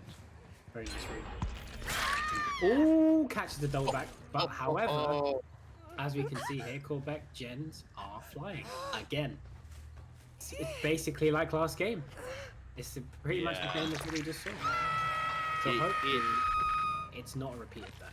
Because I compared to the games we've seen on Blight, Jordan, this I think feels very much less pressure is being applied, and part of it is just pure movement speed. I mean, this is good pressure right here. Force off the gen right there, and you'll get him in this loop and maybe be able to get this ace down. Should be one hit. Second should follow up not too long after that, all things considered. She's done pretty good going into the phase walk and catching up with these targets, not without hesitation. And the survival rate has been great. Yeah, it's a very clean down right there and get them up on the hook ASAP. Pretty fast, I would say. Pretty fast down. Oh yeah, definitely a fast down. Much faster than the others, to be fair. Because he was pretty much in the dead zone. The pallet that he was at had already been used by the Feng. Like, if you remember the very first chase in the game, like this generator right here, the pallet's already been down, so not as useful. Hop on that gen is going to halt the progress. Also breaks the pallet, very good idea. So for future reference, if they come back here, they will have nothing. This is a complete dead zone of the map right now, so this gen is really risky to do. So we'll see how she capitalizes off that, but better than last game, I would say. She's putting a lot, like here, look, this gen's almost finished, but she's pressuring it. Gets the hit. See, this is good. This is very nice. This is really good. Yeah, this does feel like this one's a little bit more in hand for the Spirit than the last one we saw. The phase walk coming out here should enable a relatively quick down. Tries to play off that, goes back and checks that gen. Of course, can't be blamed for doing that. Oh, Feng eats the hit right there, but now they're drawing multiple bodies into one chase, and that is a little bit worrisome. You would probably rather they go and just do the gen. It's gonna blast through that door and continue the hunt. And basically every time the Spirit goes into phase walk, another gen will go down. Very nice. This is okay though. I think this is a decent position for the Spirit play. This is decent. Yeah, I agree. Ace on second hook now after that. Both the Feng and the Claudette, I believe, are on their first hook here, so still some room to play with and still 2 gens left to do. And they are well aware here, the Spirit, too, that gen that they were just looking at over there in the corner is one that they have been working hard on. Goes into phase walk again, and like I said, this is the walk of death. Every time they go into phase walk, somebody gets hit. And I think it's the first time this entire round that they've done it, and somebody hasn't gone down. But now, back to the Killer Shack, which is a loop that last time did not go so well, I believe, for this particular Spirit, where they got a little flummoxed. As we can see, though, before this just happened, 3 of the survivor team were injured, right? Meaning, and 2 of them just healed. Ace was also on the hook. So 2 of them that just healed, with Sloppy Butcher, that took a very long time. Meaning that they weren't on gens that entire time. So this gen right here that they're next to, 0 progress on it. 0. Whereas if they weren't injured, they would have been able to do the gen, no questions asked, and it would have had progress on it, or one of the gens would have had more progress on it. I would have said one of the gens would have been done, actually. So that just shows you how useful Sloppy is in this case, because they're scared. It's Spirit. She's a very, how do I put it? She demands a lot of respect, Spirit. Her power is very strong. As you can see here now, she puts her power on. Now the Feng is put into a guessing situation. Where is the Spirit going to come from? And she's down. Oh, really well. Very well done from the Spirit player. That was very, very, very nice. It's like what we talked about, the pressure, and she's putting on a lot of it, so she's performing very, very well. That'll be the second. Second of the Feng? Yes. Yeah, so that's 2 people on death hook, I believe. I feel like Feng might kind of be the designated looper too, because that's the 2nd or 3rd time that the Feng has intentionally tried to draw the attention and pull that Spirit around for a couple of runs. Oh, there'll be the pop coming in there again and just annihilate the gen pressure. But now down to 1 gen, because the top floor of the cold tower is done, and that is one to have out of the pocket for sure. The other gen over on the back left-hand corner that we saw, that one's actually regressed almost entirely the last time the Spirit was over there, and that was nearly complete. So yeah, maybe feeling the hurt on that one too, and we'll actually just go back for a loop to check it. Feng's still on the hook, and that was a wise decision because they have caught Ace looking on that one. So 1 gen remaining, 2 people on death. 2. Oh, very nice. Oh, this will be death for Ace, I think. Running into the corner as much time waste as possible. Very, very, very smart. Very smart. But this will be a kill. which was an improvement from last game. No, wait. They did get 1 kill last time. I got 1 kill last time as well, and it looks like they may get 1 kill again. This is scarily similar to the last game. This is this is like a similar situation, but I believe the Meg in the last game was on the struggle phase. But we'll see if she makes it to this exit gate. I think she will. I'm pretty sure she will. Ooh, yeah. Well, she does make it. Will she get another kill here? This would be very interesting. This would be very interesting. Claudette now hit. This is Spirit, so this is scary. However, did use her power to get hit, but now has just gotten it back. Now, will she get down here? Well, the pursuit is on. The look is there. The door is open. Yui actually hasn't taken many hits at all, so okay to eat that one. The one she really wants to find is the Fang, because that would be an instant death and more points in the pocket, but not there. Actually going to double back here on the door, trying to play this cheeky. There you go. Perfect. That's what she wanted. But I think they get 2 escapes here, so regardless, they win this? Wait, do they win this? Don't ask me. I'm terrible at math. But that is how many points is it for an escape? Is it 2 for an escape? I believe it. So I know Rise win this. Yeah, because 2 escapes, that'll be up to 22 points, and yeah, damn, very impressive. It was not Yui, the Fang. Fang. If the Fang wasn't down, it would have been a different game, I think, because she got a point for the hook and a point for the kill, so that's 2 points, I believe. If we minus 2, no, just wait. I think she still would have won, yeah, because it's 23. Or no, wait, hold on. No, it would have been, I'm pretty sure it would have been simply awful. I think that was the deciding kill right there on the Fang. The score is 25-22. Rise will continue on here. Gifted that first round win due to a disqualification, and they continue their run in a fine fashion on the back of some solid Spirit play right there, Jordan, to catapult them forward. But definitely not a bad showing from Simply Awful at all. I thought their killer played quite well. They played quite well. I don't know though. I don't know if Fang should have gone for the door. I think that was. As you say, that was the decider right there. And I think, honestly, very good awareness from the Spirit player to go back to the exit gate. She could have continued to chase the Yui, right? The Yui was down, but had the awareness to think, I need the Fang. Someone's probably going to open the exit gate. It's 1 tap from opening it. If you guys saw it, she did actually open the exit gate, the Fang. She got it open. Yeah. But because of that awareness from the Spirit, downed, killed, they won. So very, very, very nice play there from Rise. And they very well deserved win, I must say. Very good improvement from the last game. I will say that too. Yeah, that one did not ever snowball out of control in the way that we saw the previous one did, and I felt too that the Spirit player felt more collected too, and that kind of post-gen situation than they were in the last one, where I felt like they were just sort of completely flummoxed, really not able to do anything.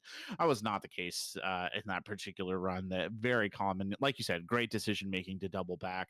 Unfortunate that it was the Fang who got caught out there, but then again, I mean, if it had been the Claudette would have been on second hook. I don't know that they would have been able to get her down from that hook anyway. You might have seen the kill regardless, but it certainly would have forced us into a bit of an interesting situation indeed. But no, it will be Rise that walks away with it. So there you go.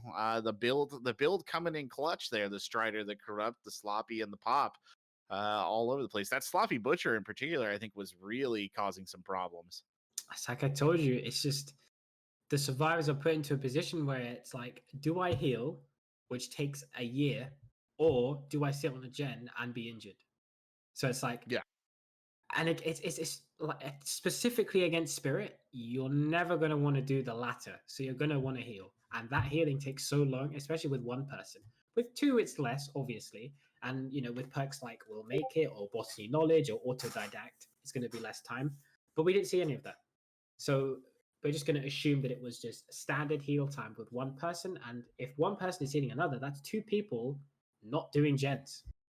And then if you have someone being chased, that's 1 person on gens, which is not as efficient as, if the rest of the team was on it. And I think the difference between the first game and this game we just saw was that the Spirit was just hitting loads of people, not committing to everyone, just hitting them. And I feel like a mistake on the Survivors part was that they're tanking a lot of hits. And with stopping that's never ever a good idea because that's just wasted time, right? You can't be on gens. It's spirit. You're just scared all the time that you're going to get down. And that's what happened. I just think the decision making was top notch there and very well deserved win. Like I don't have much else to say on it. It's really, really well played. I think we particularly saw that the Fang player in particular was always trying to, I mean, multiple times, I think actually kind of threw themselves. They ate a hit at least once in that situation for the ace, who ended up dying anyway, all things considered. But, there was an attempt was made. And I just don't know. I mean, obviously, eating hits, blocking hooks, right? These are things that survivors will do and have to do to a certain extent, but against a killer like Spirit, especially one that really knows what they're doing, I don't know the necessarily the value of it, because the Spirit can just close distance so fast and still get those downs. But looks like our next map just on deck, or next match on deck for you here, is going to be the Wasted Survivors versus Hex Tombstone. Tombstone will be starting off on Killer, so we're waiting here for them to get loaded in. And allow me really quickly to do kind of our bottom of the hour station identification. Here you are watching a Live by Nightfall, week 7 here of this 8-week qualifier for a grand finale tournament, $1,000 base prize pool. I am Corbeck, joined here by Video Games Yo, with the lovely Orchid handling our production for this evening. Thank you so much, keeping us appraised and also running all the lobbies. Much credit to her absolute champion back there, getting all the things going. So she's doing God's work back there, guys. Yeah, she is. I really appreciate that, because that is not an easy task for experience. I can tell you that right now. But that is what you are watching here on the Console Gaming League. Thank you for joining us on this fine Sunday, and we hope you've been enjoying the game so far. They have been quite interesting to watch, especially sort of the rise of Rise. They were given that second win. They took full advantage of it, and now they're pushing their way onward in the tournament. But it'll be interesting to see here what Wasted Survivors and Hex Tombstone have for us here. It looks like it'll be on Temple of Purgation too, so that is quite a big map. Quite a big map. Yeah. One of the bigger maps in the game. I believe it's Plague's map. It doesn't have any significance. It's like, I mean, we could see Plague. Who knows? I would love to see Plague. I don't think we will, but I think it'd be cool to see Plague. I don't think it has there been a Plague so far in the whole of this tournament series. I don't think anybody's played Plague now, which is a shame. It is a shame. She's one of the cooler killers in the game. Very interesting. She's really cool. I think in terms of design, in terms of lore, in terms of kind of aesthetic and everything that has going for her, I think she is one of the most fascinating and well done killers. It's like, for me, I mean, obviously there are lots of killers that are very interesting and they've developed a lore for them and everything, but I feel like the Plague is the apogee in terms of like character design of a cool, interesting, engaging killer, but also the only one who I think went to the willingly or semi-willingly over to the side of the horrible entity there to save her people or something like that. I don't know. It's a great story. Really, really good. Like normally, if there's a lore in the game, like I just go, okay. Like MK lore, for example, just a load of. Oh, you gotta love the MK lore. I know, I love MK lore, but it is a bit messy. Like, if we're honest, like there's just so much going on. Like, so many people have died and they come back, and it's just like. Just give me a break. But not MK lore, DBD lore, very, very, very good. Like I had fun reading like little profiles, but for the killers and the survivors. And it seems like they've been getting longer with every release. Like Blight's one is really long from memory, and the Twins also have a really long one. Blight's is very long, and Blight has actually had multiple appearances in the lore as well. Because before we even knew what Blight was, he was detailed as he had his own little lore book entry, if I remember correctly, as the Alchemist. Which was his prototype name, if I remember correctly, before he became the Blight. So yes, he's gotten a good one, and the Plague does have a very extensive backstory as well. And I agree with you, 100%. Lore is king out there in DBD. It's definitely not something that they've neglected in the game. But I mean, Shrine is or Temple of Purgation is an interesting map, right? It has that large central structure that kind of dominates everything, but for a lot of killers, that becomes a very valuable sort of hunting ground. And I feel like, kind of as a survivor, it behooves you to try and avoid going into the Temple of Purgation as much as possible. I think, like you say, it's like the basically center point of the map. And I think inside, there is not much really that the survivors can use to try and escape the killer. Once they're in there, it's pretty much, then I think there's 2 vaults either side, and then there's the underground part. And I think there's 1 or 2 pallets down there, but they aren't very strong pallets. But there is a gen down there. So they will probably have to go down there at one point. It's a good gen to go to because it's underground. It's far away from everything else. So it's a good gen to get, like, last, for example, because let's say we've got one all the way by Killer Shack, and then we have the other one underground. The killer has to go from Killer Shack to underground. And that's a long time, for them to walk. I mean, Yeah. things like Blight or Spirit have an easier time doing that because of the movement speed, but still, it's time wasted, right? So we'll see how they play around the center building. There's obviously, you've got Killer Shack, amazing loop. We'll have jungle gyms. We're going to have TLs. We're going to have, we don't know what the loops are going to be like because obviously it's randomized depending on what version of Temple of Purgation we get. But, I think it's very dependent on the killer, what we're going to see in this next game. And obviously the perks used by the survivors. Yeah, correct. Yeah.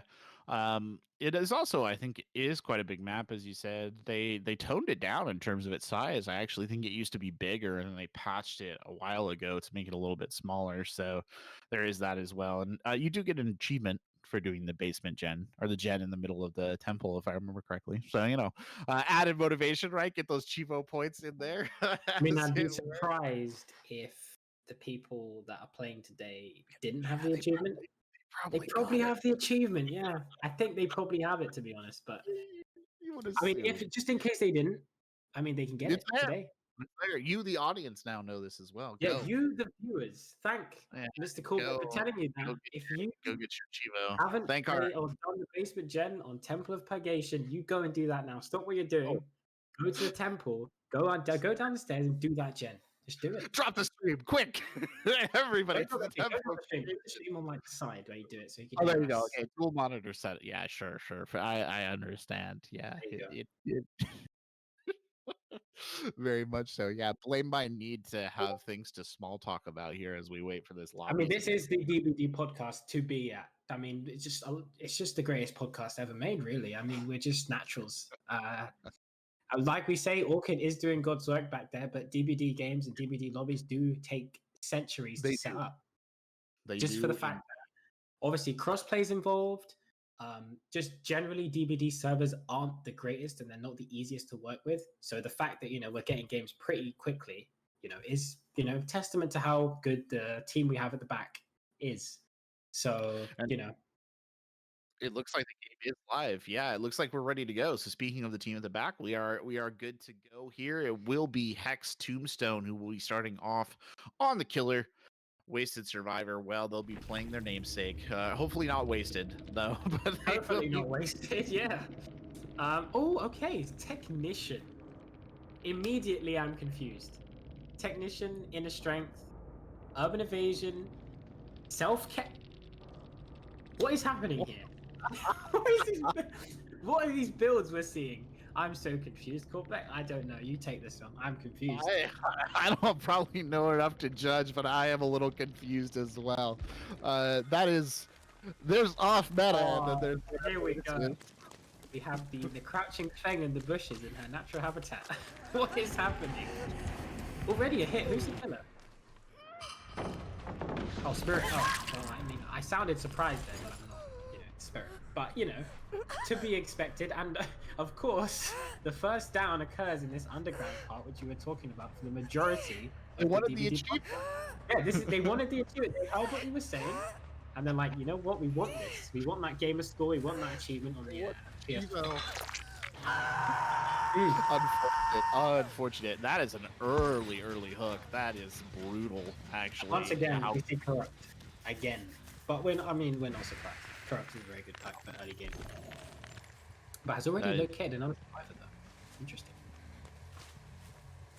Ooh. Yeah. This is the hit.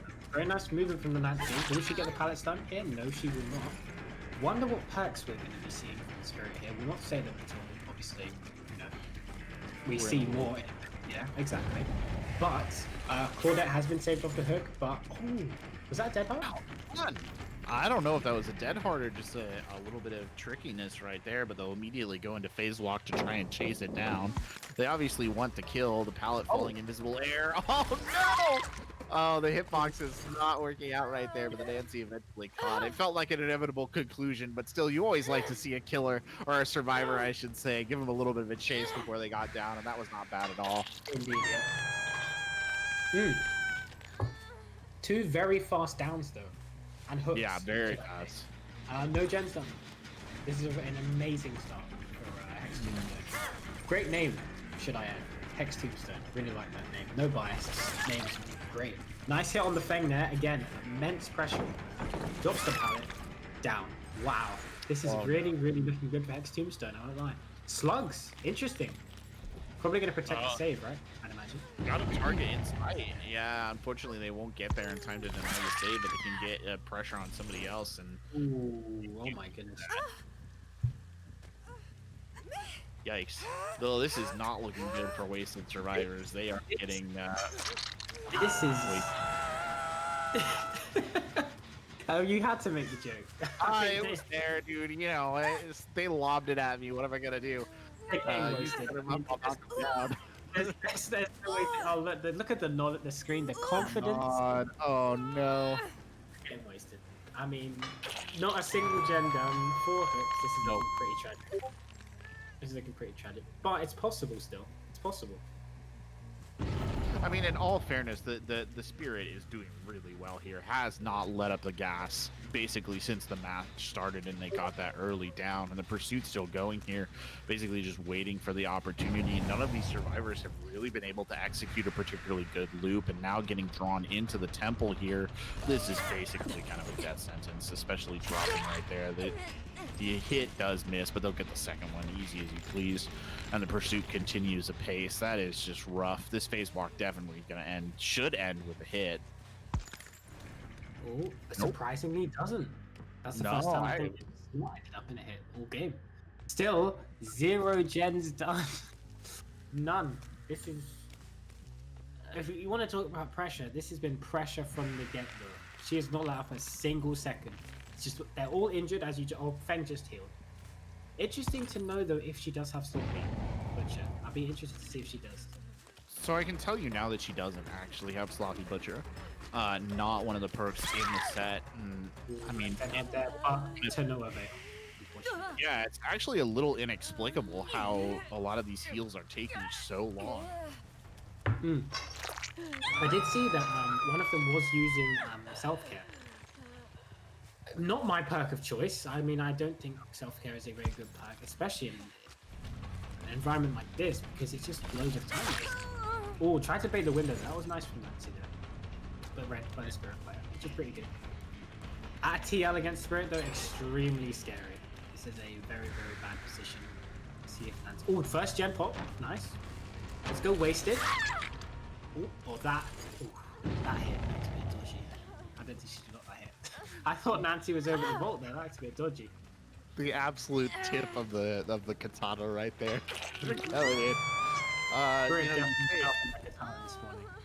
Oh yeah, definitely. Pure folded 10,000 times. You know how it is. But you know, you said it was first gen is done, and yeah, first gen is done. But I mean, good God, what have we traded for that gen? 6 hooks, I think, something like that. 2 people now on their second hook are I think one of them maybe even close to being on the third, right? Or is it the Fang or the Cornet? I believe. Right. Yeah, just a bit of a mess here. Well, that's not going to make it any less messy. Just down, down, down, down, you know? Just from one hook to just finding someone immediately. There's the Nancy unhook. Like, it's just constant pressure. There's another person on death hook. Like, I don't think the... has anyone not been hooked? Has there been someone that hasn't been hooked? I don't think so. No, they've all been hooked. They've all been hooked. Sure, yeah. Yeah, Spirit's gonna develop back problems, dude, from all this bending over and picking things up. Bending from the waist too. You're really not supposed to do that. You're not supposed to do that. That's dangerous.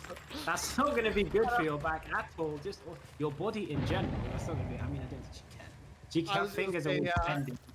I don't know if this undead revenant with a blade literally sticking out of her hand cares that much, but you know, for those of you at home, when you're lifting your victims onto meat hooks, Do be, live with the legs, not with the back. Yeah, with the legs, always with the legs. You do not want to get a horrendous injury when you're trying to, No, because lift someone to a hook. murder a group full of people, because then it's going to be harder to murder them later on. Exactly. Like, you do one, and then you don't use you do it wrong, your back's gone. You can't be lifting anyone up.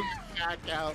Oh no! And speaking of throwing it back out, there's a good hit right there across the back of the poor. I believe it's Fang who's in the sights now. I can't be sure. I think it's Claudette. Yeah, it might be Claudette. Oh, it's hard to tell sometimes. It is really hard. Oh no! Did you get started? To you. There we go. Oh no! She's oh, you hate to see something like that happen. I mean, I despise Claudette, but I mean, I'm sure I'm Tiny Bean. I do not despise you, but I'm sorry that you just have to go through that. My goodness, the standstill mind game, and that is death. Hex Tombstone up to 9 points now. Very, very well played. It's such a fashionable way too. Indeed.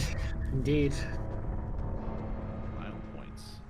Right, looking at that gen downstairs, wondering if anyone wants the achievement. Doesn't look like anyone wants the achievement. Oh yeah, at least. About the Chivo down there. They got another gen. There you go.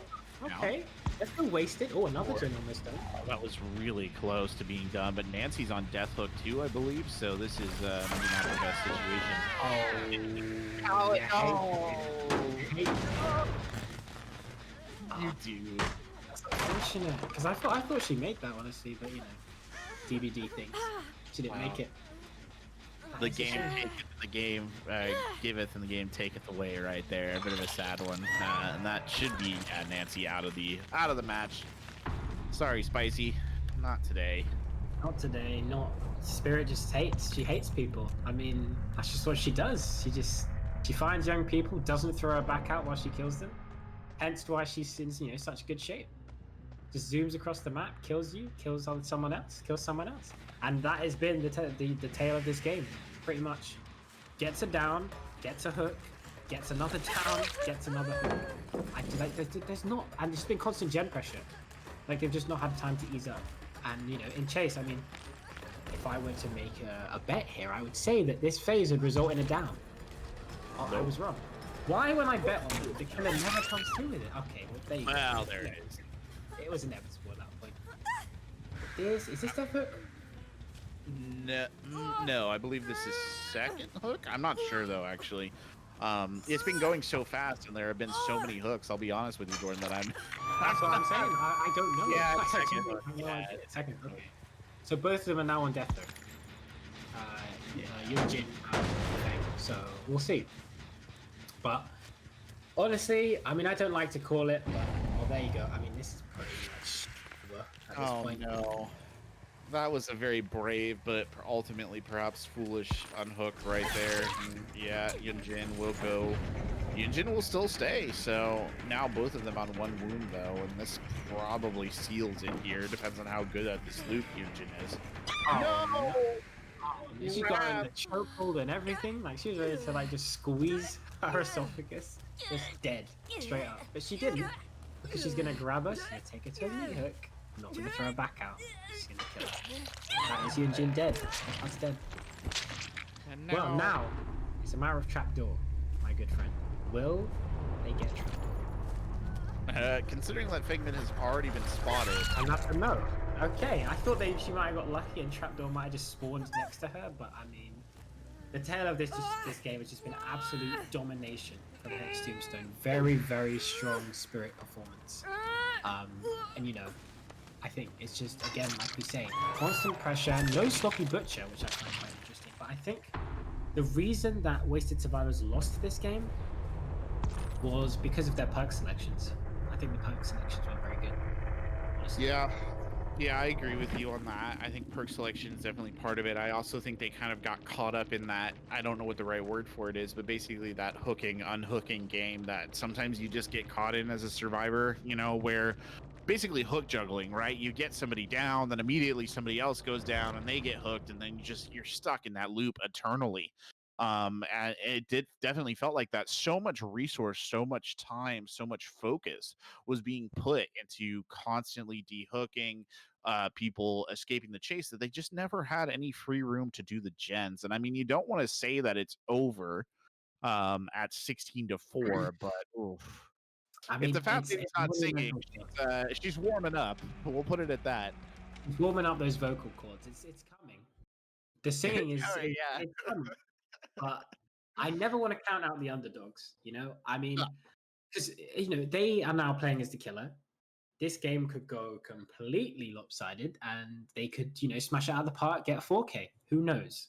They're already I believe the maximum amount of points as killer you can get is 16, right? Which is how many Hex Tombstone are on. So if they get 16 points and Hex Tombstone gets 0, then they have a chance. But will Hex Tombstone get 0 points? Probably not. Considering that their killer performance was so good, I believe their survivor performance will also be just as good, if not better. It's hard to top that, though. That was pretty good in terms of killer performances. So we'll see. But like I say, don't want to say it's over, but yeah, it's looking at that point, I think. It's got that feel to it, but you're like, stranger things have happened, right? We'll Indeed. see what they've got on it. But I agree with you as well to a certain extent that a lot of it probably came down to perk choice. I mean, there were some perks in there. I just don't think they got any value out of it all. I mean, Technician is Technician probably made it worse for them, honestly. Because Technician yeah. lose gen progress, right? I think, yeah, you lose gen progress if you There's get an additional regression penalty, I think, on gens, something like that. exactly. So, did that help them out? No. I mean, No. yeah, I mean, if you're playing in one of these events, you've got to be able to do generators. I mean, that's just the basics. Got to be able to hit at least a good skill check, because good skill checks are not going to be, obviously they don't give you as much as a great skill check, but they still give you progress. It's not going to, set you back any. Technician, however, you're getting less output and not even for that good of a trade-off. Like, I believe Technician just makes it so that when a gen explodes, it doesn't make a noise notification, I believe, because I don't use the perk, I would know, but yeah. So yeah, that's one of the things. There's something I think it reduces the audible noise of your generator as well when you're in a certain, like, it's like 8 meters or something. It turns down the noise of the generator. Just again, it's a kind of perk where if you're playing pubs, you're playing solo queue. God help you if you're playing solo queue. But if you're playing solo queue, maybe it's the kind of thing that you run if you're just going to go heavy into the stealth and you're going to try and play those solo gen life and just get things done. But in this kind of organized play setting, I don't know. And just there are perks here that you would think that they would have brought out, right? Borrowed time would have probably been very helpful. Decisive strike, I don't think we saw much of that. I don't think we saw any borrowed time. I don't even think we really did. We see dead hearts? Were there any dead hearts? I don't remember on the perk setup screen. I mean, it's just Yin Jin had Dead Hard from memory. But I think that's the only Dead Hard I ever saw that game. Like, it just, I don't know how to explain it really. It was just a weird game. Like, it didn't seem like the survivors were very in tune with what was going on. Like, they were just getting, as their name suggests, wasted the whole game. Like, literally from second one. You said it at the beginning. That's why they didn't come out with those normal perks. I don't know. But you do have to feel like, I mean, certain things, right? Certain perks are kind of like I don't know what the right. They're very pat, like they're very common, right? Decisive is a good example. Okay, a lot of people run decisive, right? Yeah. Killers know to anticipate decisive, but at the end of the day, decisive is still a perk that makes you waste time. Like, as a killer, you still have to waste time. You still have to play around it. It is still it is a perk that even when it is not immediately affecting you, you're not getting like karate chopped in the neck. It's still there. Like, you have to take it into account, which is why maybe you want to think about bringing it instead of something like Technician, right? It's just because it forces a killer to play more cautiously. They have to respect it to a certain extent.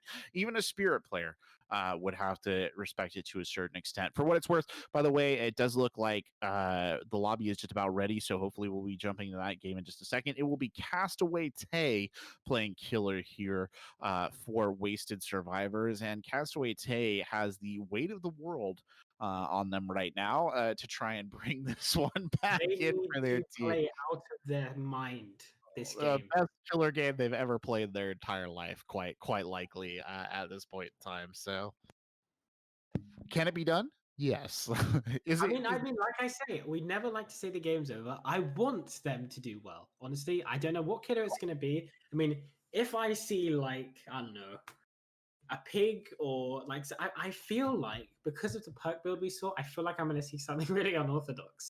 I really feel like I'm going to see a killer that's really underplayed. It's Death Slinger time, baby. I hope. Please give me some slinger action. I want to see that. But I mean, obviously, we have to say Spirit probably is going to be the pick here. But like I say, are we going to see another unmeta build from the killer? You know, are we going to see like I don't know, Dying Light or some weird perks? Save the best for last. Who knows? You know, we could see some interesting perks here. We could see some interesting killers. The map, obviously, Temple of Purgation, uh, is going to be an important thing in that if it is a killer that doesn't have mobility, it's going to be a bit more difficult to get around a maps as big as Temple of Purgation, not the biggest. But the exact conversation we had before the last game, you know, it's about going the distances to those gens, pressuring those gens, but also keeping in mind that you've got to go back to the middle at some point or back to the other side of the map to check what's going on, put pressure on them.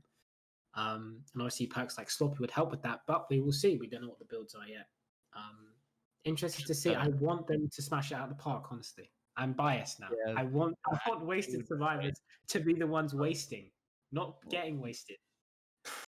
like an aughts video level game right here. Like, you know, something to put on YouTube. Unfortunately, like we are apparently it was reset time, daily reset time for the game, so everybody's having to restart their clients really quickly. So we will be just a little bit delayed in going into this one, and for that we do apologize. But I'm just curious, if you saw a Deathslinger, what do you think they would take as perks? Let's just go into like what's a perk for I have no idea. I legitimately have no idea. I mean, I play Destiny, and I personally think that you know, obviously you've got your Ruin Undying. Undying is banned, so that's not the question in the question. So I think Ruin Corrupt in terms of like gen perks, I think would be good. And then in terms of others, I'd say Nurse's Calling is good on him, because he's just constantly injuring people with you know the mending after he shoots them with the gun and then hits them on Right. the spear. Save the Best for Last is really good with him too.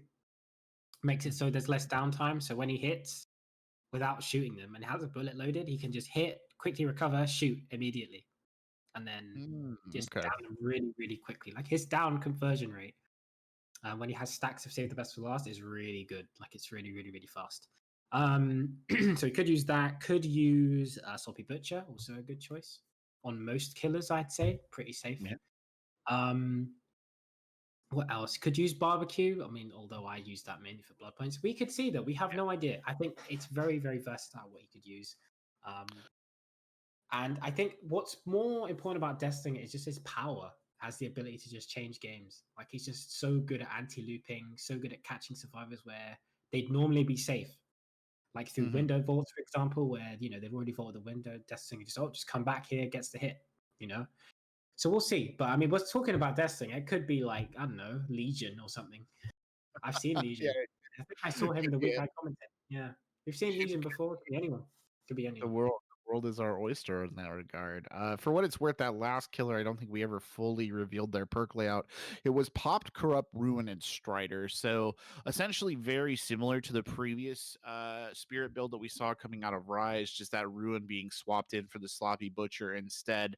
I don't know if it made a huge difference on that particular map. We never even really saw that many gens done for it to, I think, be too big of a factor, but it was there.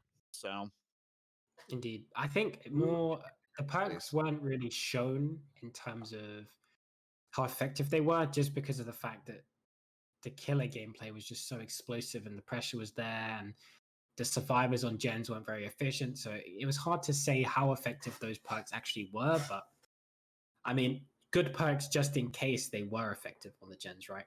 So it's never, it's never too much of a risk to bring as perks as good as Ruin, Corrupt, etc. So yeah. no. It was a very like explainable perk style. It's interesting, despite Ruin kind of like we were talking about getting a little bit weakened, right? We've still seen it played twice today on two of our killers, so still very much a product. Even without that undying combo, it's still very much a thing that we're seeing run. So go figure. It is still very strong. I mean, it still does its job. It's spooky. So we'll see if that makes another appearance here. We are just waiting on, I believe, one last person to join the lobby, and then we can get started. There's plenty more action to go here. The tournament continues apace. We are in a bracket system for this qualifier, so there will be plenty more to go on here. And again, all building up to that grand finale tournament with its big payout at the end. So very exciting to wait and see how this plays out. And I'm very much looking forward to that big tournament at the end to see it all go down. Because that is when people are going to be playing for an $1,000 prize pool. So, Yep. you know, you're going to be pushing, they're going to be shoving, they're going to be hitting below the belt, they're going to be using brass knuckles, they're going to be doing everything. You know, you might be seeing some like filthy perks, filthy killers. Who knows what's going to happen? You might see Pig getting some like forehead trap kills. Like you could be seeing anything. Who knows what's going to happen? Which is why I think that, you know, the last weeks are so interesting because most of the teams have already qualified. So now the teams that are already sitting pretty, like the people that, you know, qualified in the first week, second week, they've been sitting there watching all of this competition and getting data. So it'd be interesting to see how those teams fare in the final because they've obviously not been playing on a tournament in a tournament setting that whole time. They've obviously been practicing, but you know the game has obviously the meta can change. Who knows what's going to happen? Like we have no idea.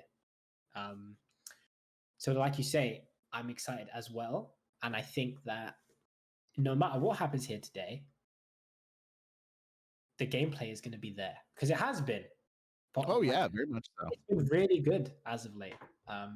Not just this week, but for the past weeks, I feel like specifically the killer gameplay. I mean, I'm a bit biased because I am a killer player, but I feel like the killer gameplay has just been like immaculate. Like today, we've had strong, very strong killer representation. Okay. Oh, I think we're ready. Ready to go in the game. Let's go. Yeah. Just what killers are going to be. Ooh, just as we're loading in. Oh yeah. For me, it's probably going to be Spirit. But just as we're loading in, to give everybody a quick update, the winner of this match will go on to play Eternity in the semifinals. The other matchup for the semifinals is going to be Rise and Hateless, building up to our final for the day. Those are the teams that have made it this far. So a big match here, punch their ticket to the next round, and hopefully punch their ticket all the way to the grand final. But my money's on Spirit, Jordan. I don't know. What about you? Going Blight. Come on. Blight. Don't let me sound wasted. Give me someone cool. Give me someone cool. Oh yeah, give us someone cool. I think that's the best bet to have here. Give us someone. Give us someone cool, different. Like, we've already seen Spirit like 3 times today. So let's hope. Oh, it's a rank 20 killer. There's hope, but for survivor perk we have. But Streetwise, what is going on with these builds? Built to last. What is going on here? I don't know. I actually don't know. Oh, wait. Yes, we do. We have 3 dead hearts. That is against the rules. Text Tombstone, how dare you? That's against the rules. Have to, I think, back that one out and restart it then. Yeah, we're gonna have to back out. I mean, I assume that's how it works, or did they just get instantly DQ? I don't know. It's for wiser heads than I to decide there, I'm afraid. Jordan, so we will let that play out. We were so close to getting started. We were so close. We were right on the cusp, my man, right on the cusp, but we will not get. How dare you run 3 dead hearts? How dare you? What happens now? We don't know. Back to lobby by the looks of it, so that's perfectly fine. But built to last, that is. I like what I'm seeing. I like it. I'm so surprised at these perk selections. What was the other one that was in there that we were both like, that's crazy? It was built to last. There was something else where I was just like, what?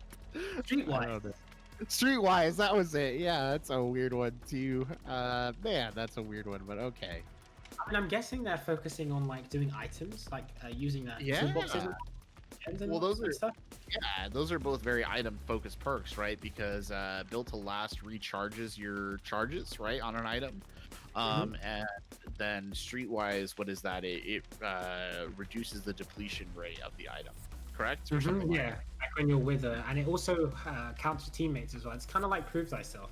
Like if you're within a range of your team, it doesn't have to be like right next to them, but like say you're all both working on a gen with a toolbox. Yeah, Toolbox consumption rate is significantly reduced, and obviously the survivors can use yellow add-ons, so they yeah. can obviously increase the charges and the repair speed with that toolbox. So that Mm. paired with Streetwise and built to last, they're going to have that toolbox for a while. And as we saw in the earlier games, specifically the one where Rise was, it kind of ran away from them with the spirit play on the corn map. Gens can fly, and especially with this kind of build they have, I think that's the aim.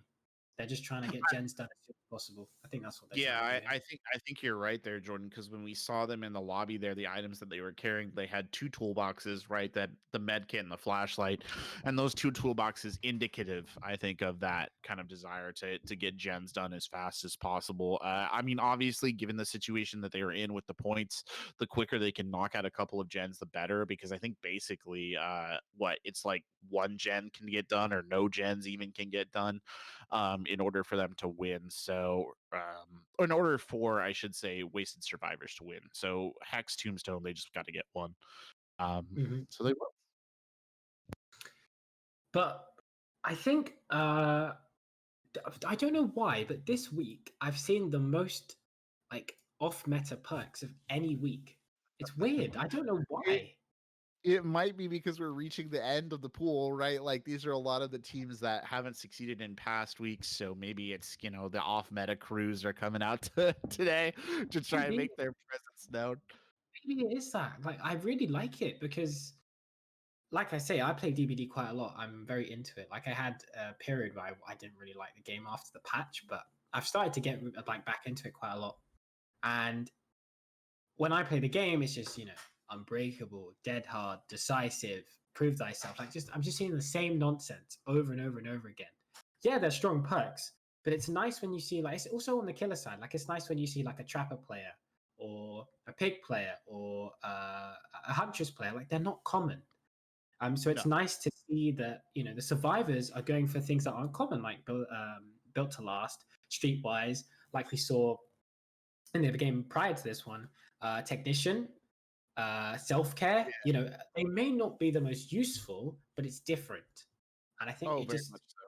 it just makes the game more enjoyable to watch because you see how they're going to be using these different perks, these different strategies, and it makes something that's not, you know, the norm in terms of high level DVD, because obviously high level DVD you're going to be just seeing the greatest perks used. Obviously there's perk limits, as you just saw, 3 dead hards in the game, not allowed, can't be doing that hex tombstone, no 3 dead hards. But like we say, we're going to be seeing the same perks, especially from the better survivors. The better loopers specifically are going to be running dead hard, that's like a given. But let's say the other two might be running something like, I don't know, will make it or autodidact or just something that can help the team. And the fact Yeah. that we've seen now built to last streetwise, it's just nice to see that difference. Honestly, I think it's it's quite refreshing, honestly, to see that. Yeah, I agree with you 100%. And well, now would be a good opportunity is wait for them to restart the lobby here, to go back in, and we'll take a quick break, in the sense that I will tell you, follow our socials. You can find us on Twitter at Console Gaming LG. We have an Instagram account as well. We have our main Discord, and then we have sub Discords for all our games. If you're interested, we cover all sorts of titles: Overwatch, Mortal Kombat, Call of Duty.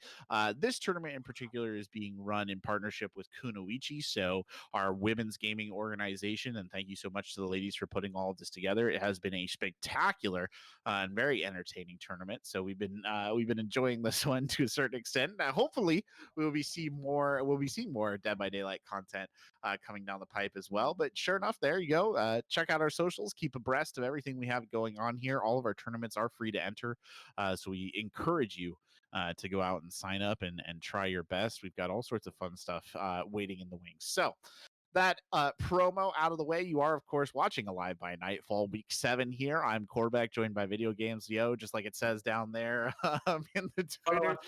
Down there, follow it. Yeah, you can follow his. Yeah, oh no, wrong direction. That's the way. Follow his Twitter. Yeah.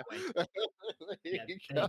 Wait, I can't do this. Down there, just follow him. Yeah, other side as well. Yeah. But with wonderful Orchid handling our production and running these lobbies for us, and we're just waiting here for its Hex Tombstone to get back in the lobby, and then we can get started and we'll get going on this match. And the score last time coming out of the last round when Hex Tombstone was on Killer was 16-4. So Wasted Survivors have a mountain to climb, an Everest that has been placed in front of them, as easy as you please.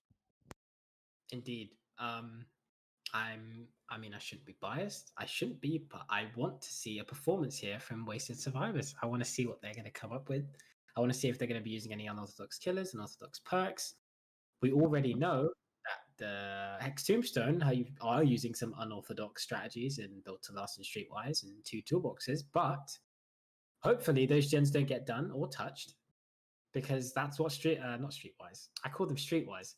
That's what Wasted Survivors need, because they really can't let Hex Tombstone get any points. Like, I think the maximum amount of points they can get, to the point where, because obviously Wasted Survivors need 20 points, basically. So they need a perfect game. 16 points in the game to get to 20 points in total. They need a perfect game. And for that to actually make sure that they win, Hex Tombstone can get 4 points to tie, but if they get 5 points, they just lost the game. Like, if basically, if Hex Tombstone get 5 points, no matter what, they've won, because they can't overtake them. Not a big margin, I will say. I mean, it's big, very, very. I was going to call it a hill. More so Everest, like you used to call it. It's literally Everest. But I think we're getting into the game finally. Has it happened? It's happening. Let's go. There we go. It's happening. All righty. And yeah, we are on. So just for reference, of course, generators are +2, escapes are +2. The maximum points of survivors could get in a round is 18. The maximum points a killer could get in a round, 1 point for hooks, 1 point for death, the max 16. So they will actually have to play pretty much a perfect game. And as far as DVD goes, it's very difficult. Pardon? Yes, it is very difficult, especially for a killer. They haven't completely buried it. So I think theoretically, even if they... So 2 gens would be enough or 3 gens would be enough to put this past even a perfect game bailing them out. So that's something to think about here as we take a look at the perks. Indeed. Let's have a look. So we have Resilience, Deception, also an off-meta perk, Quick and Quiet. I like this build. Borrowed Time, Sprint Burst, Decisive Strike, Streetwise. There we go. Built to Last, Dead Hard, Prove Thyself, Spine Chill. Adrenaline, first Adrenaline we've seen all day. Unbreakable, first Unbreakable we've seen all day. Borrowed Time, and Spine Chill. Very sustained perks, I feel like. Just like a second chance perks. Level 20 killer. Who is the killer going to be? We have a locker hiding. Someone hiding in a locker right off the beginning. Getting that achievement. We love to see it. Oh, and already a hit coming out here. And it's what? I told you, did I not tell you? It's going to be an off-meta killer. You did. And he is an off-meta killer indeed. He's already got it down. Let's go. Wasted Survivors? I have a favorite team already. Let's go. Wasted Survivors. Let me see something. Right, do we know the perk build yet for the killer or not yet? We do. Yes, we do know. I will keep quiet though, because this is an interesting build. I mean, one is very obvious, as we can see. If you guys can see the first gen and this gen underground are yellow, meaning that the killer has Discordance. And basically what Discordance does is the killer gets a notification whenever 2 or more people are working on a gen. As you can see there, Nurse is calling. Yeah, he's got Nurses calling, Corrupt. Those are the 3, and then obviously we saw Pop. So no more surprises. That's everything we've got there. And another hit right here. Wow, this is crazy to see a Ghostface He is a killer and a half. He's definitely a finesse killer, a difficult killer to use well. So I'll be really interested to see how this goes. Nice down. Reset the loot.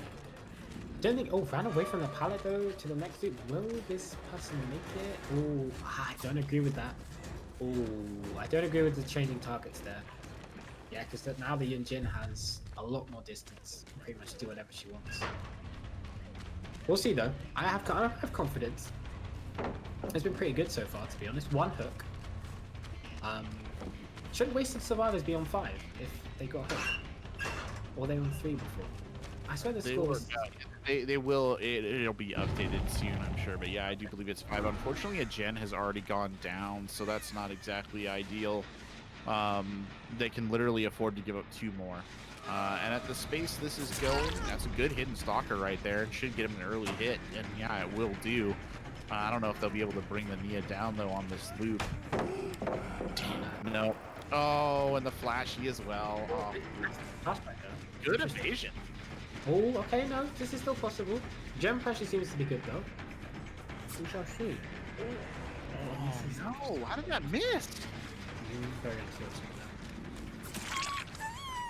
Okay, that one did not miss, but now 3 on low health here, and again, he's really only got 2 gens to give up, so this is a lot of pressure to get somebody down, to get them buried.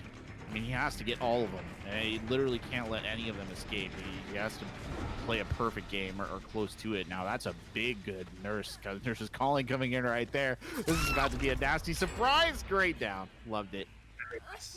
Unfortunately, now though, that's 2 gens lost for Wasted Survivors, which means that they need 1 point. Yeah, 1 point.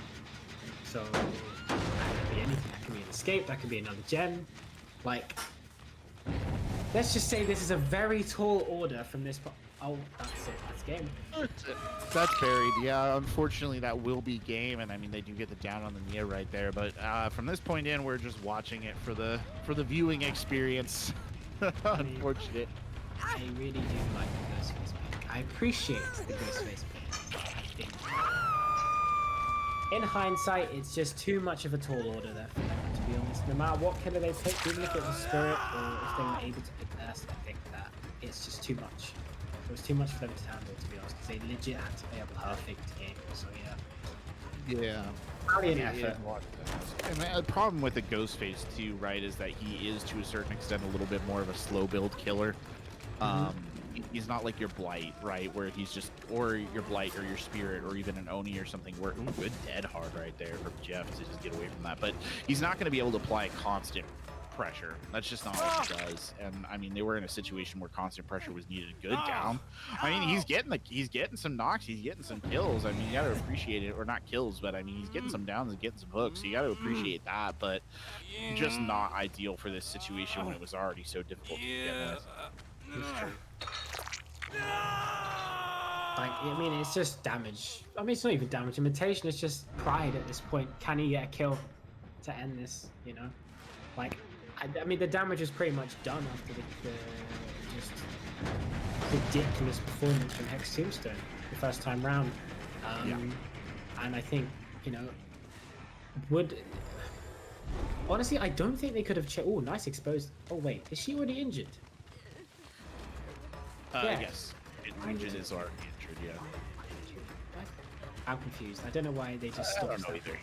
I mean, I just think they know it's over at this point, so maybe they're just... Yeah, they're just playing. I mean, I don't think you'd take somebody who was doing too competitively seriously getting caught in this kind of loop for that long, but maybe I'm wrong.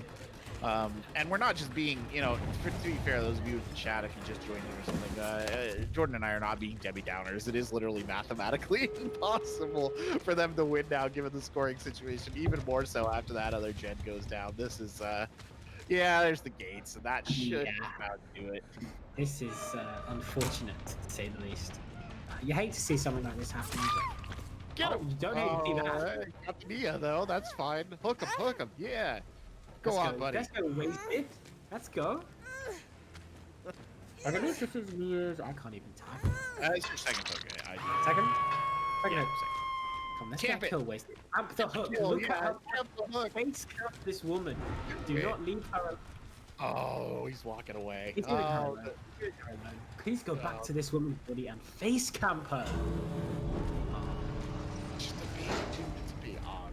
Yeah, you just gotta face camp. You know, just gotta get that kill. Can't de-pip at this rank. You can't de-pip in a custom game. Let's go. And he's ranked 20, so there's literally no reason. Yeah, I was gonna say he can't de-pip at all. Oh, Eugene will get out right there. He'll spin back around and go look to see if he can maybe get back to that last hook and secure the kill. Maybe they'll be generous and give it to him, but I don't know. And it's give him the just kill. Jake. Just Jake left out there. I think Jake might be getting. Oh no, he got the save. He's getting the unhook. Get this girl now. Get her. He should have face cam. Should have face cam. I hate face camping, but I actually enjoy some face cam. Should have face cam. Yeah, we're really calling for blood here. Very I just want to see a kill. I just want to see a kill. Come on, you got this, mate. You got this. Fine, there she is. That's. Oh, I think she makes it. I think she makes it to the next game.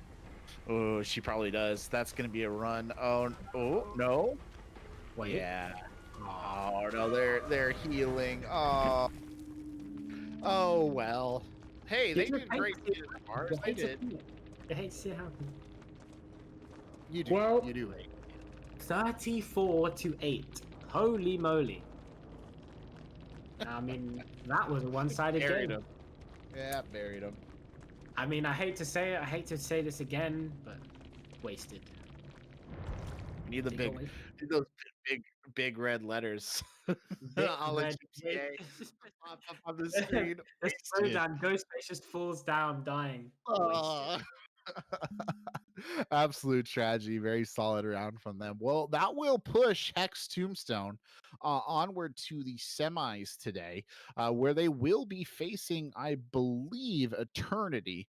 Eternity took out Dwight's one locker early on. Some big name squad right there. So they continue on. It's worth pointing out that Hex Tombstone is one of the few teams in the tournament today who's actually had to defeat two opponents already to push on. They did defeat Epic Gamers earlier on, and then they took out Wasted Survivors. It's almost a shame that they didn't, continue their run of adjective noun teams that they're beating, but that's okay. They'll push on for eternity here. Our other game will be Rise and Hateless. So there you go. Looks like Rise and Hateless are actually getting into the lobby. Rise will play Killer first, so we will see that Spirit again one more time. And the map is going to be Shelter Woods. Pretty even map, I'd say. Yeah, I would say it's a pretty even map. I mean, it's a Spirit, so I'm taking that into account. It's a Spirit that we're seeing, or probably going to see from Rise. I mean, the Spirit's been good. I mean, like we say, the first game, bit shaky. Had some committing issues. Jens flew, got a bit greedy with his arena at Killer Shack, and then obviously paid the price. Had, saw two people once, didn't hit them. They just saw them at the exit gate, big point lead because of that. But then the second game, obviously made some really good decisions in terms of committing, good gen pressure, obviously used Spirit's power to the best of their ability. Really good decision making at the end and good awareness to get the Feng, which is what basically was the decider and the reason that they are still in at the moment. So yeah, I think slowly the gameplay has been getting better from Rise. So it'll be interesting to see how they play this next game. And see if they get even better than that, because if so, I think it's going to be a very, very tough task for their opposition, because they've been, like I said, they got like miles better, I'd say, from the first to the second game. Yeah, I would agree with you. Yeah, they did kind of squeak. I mean, it was a little bit of a squeaker. It was not a very big point differential at all to get them into this round, but they have been getting consistently better on the Killer side. Their Survivor side, I think, has always been, it's solid. I don't think there's too much to worry about there, but a lot to go on the Spirit on this one. But again, I mean, it is Spirit, right? Very strong Killer, probably the strongest Killer in the pool today with the bans that we had.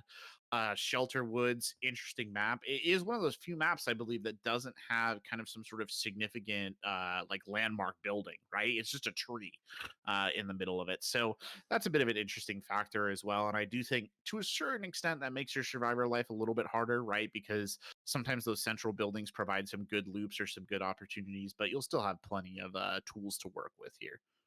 Indeed. I think this is going to be less about the map, but more so about the perks. Yeah.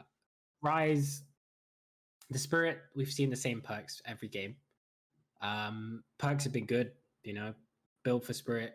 I believe it's been Sloppy, Pop, Corrupt, Strider, I think. Yep, that is correct. Well done from memory. Yeah, I'm surprised I remembered all that. Yeah, in terms of that as a Spirit build, very good, very solid. I wouldn't change anything personally. I mean, it's been working out for them, I think. The reason that they've lost some of the games that they have is because of just gen speed and just efficiency on the side of the survivors. Yeah. So I think there's nothing wrong with the build. But the survivor perks are what I think is going to change the game here, because you could have Iron Willed, you could have Decisive, you could have Unbreakable, you could have Will Make It to counter the Sloppy Butcher, like Autodidact, you could have Bodily Knowledge. Like there's tons of perks that you can use here to counter what Spirit wants to do. So again, I don't think it's a matter of the map here. I think it's a matter of the perk selection and how the opposition decide to play around Spirit, because again, Spirit demands a lot of respect. Will they respect her, or will they get bopped?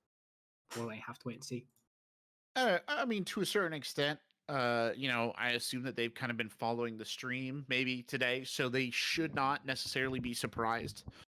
We've seen Rise Spirit play twice now live on stream, so you've got a pretty good idea of what that looks like, the kind of plays that they like to make. And I mean, we saw some great plays out of them as well. That particular down where they kind of faked the phase walk was really smart, really clever, very elegant sort of play. So definitely maybe giving Rise a little bit of an edge going into this one. It has kind of felt like their day. That being said, I mean, Hateless is not bad. They took out Saga Corruption, who's been kind of one of the perennial qualifier contenders, and are not a bad team in and of themselves. So it's been a day for them too. I just, it's hard to say right out the gate how it's going to look, but looks like we won't have to speculate for much longer, because we are getting the game started here. So we will hop right in and we will get going. Well, we'll hop right in. Rise are killers first. So pretty Spirit. Probably going to be seeing the Spirit. Like we have been all day. Like I say, the Spirit's been good. No reason to change it up, really. And from Hateless, interesting to see. Have we seen Hateless play today? We have not seen Hateless play today. They played one match. They beat Saga Corruption. They are here now. Okay, so interesting to see how Hateless will play on the Survivor side, what perks they will use, and also the killer they select, which we'll see after this game.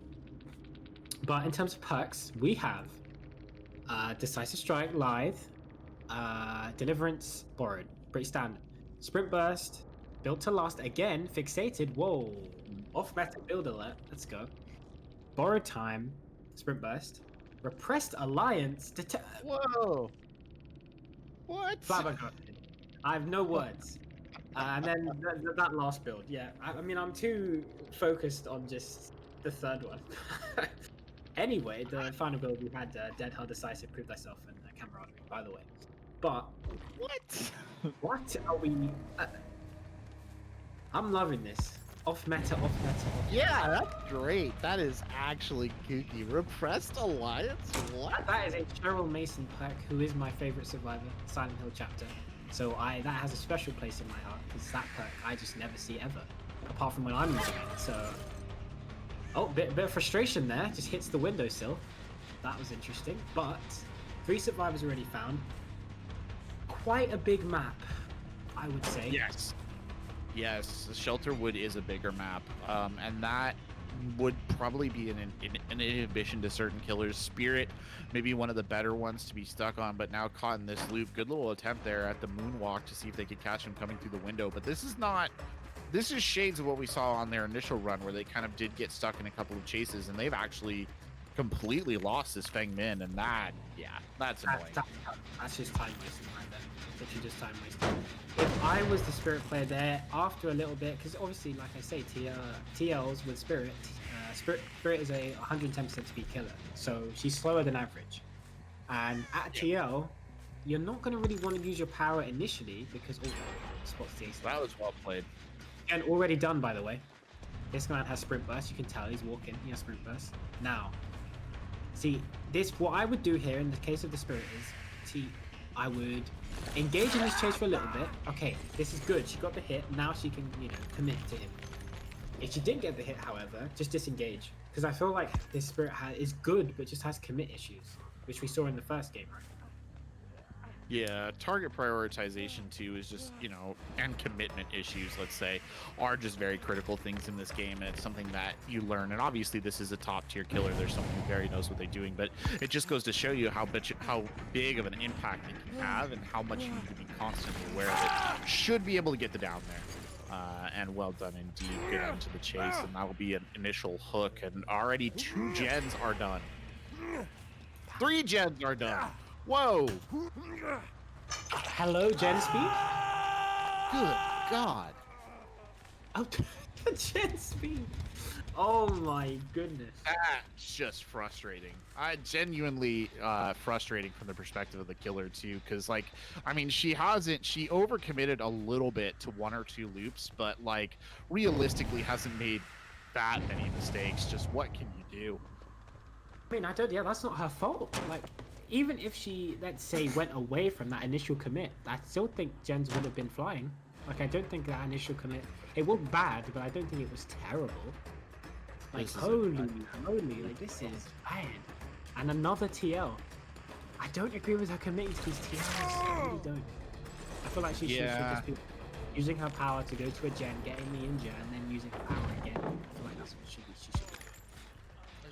Not applying a lot of gen pressure. I mean, they did go very fast, to be fair, but even in this stage now with 2 of them left, just still not really kind of keeping tabs on the gens, getting stuck in those loops that can be quite bad. Phase walk going in, and we haven't actually seen very many hits coming off the phase walk, which is different from the previous games we saw with this particular killer and player. They did a little bit better job of finishing people on these kind of phase walk chases, and this has just been a slog against this particular survivor.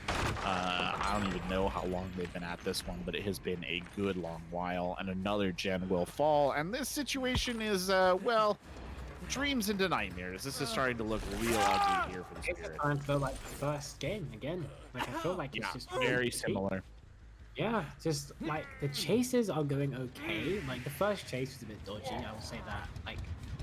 The one with the fangs, she didn't even get the hit. She was at TL, used her power, missed. I feel like, oh my good. Well, that's that. I mean, that's not to put a pin in it, but it is pretty bad situation. They've gotten 2 hooks for 5 gens, and that's not changing at any time soon. Even with that pallet destruction, I mean, they do kill that loop, but now they're trapped in this Nia. They have to go into these, and I will say these tiles have been brutal. These have been very brutal tiles for a killer to have to run. Great attempt to get it out the window, but it will not connect. You can feel the frustration coming out here 100%. Just the efficiency on the generators right now is just immense. It's just so efficient. I'm lost for words on how fast these gens are going. It's insane. And obviously we've got no Noed, so this is pretty much 4 escapes. I think, unless she catches it right now, which could happen.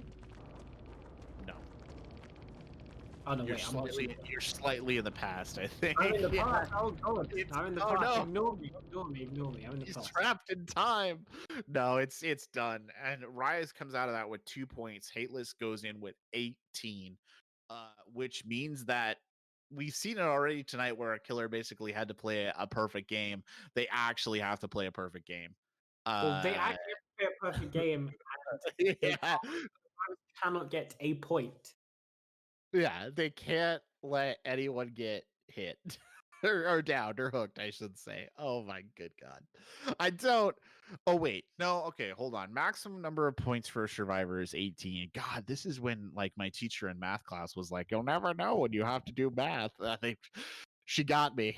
Mrs. Brown got me in the end. No, I don't. I don't know. On math, 18 points is the maximum points that a survivor team can score. There was 2 points left on the board there. Yeah, you basically, yeah, you'd have to.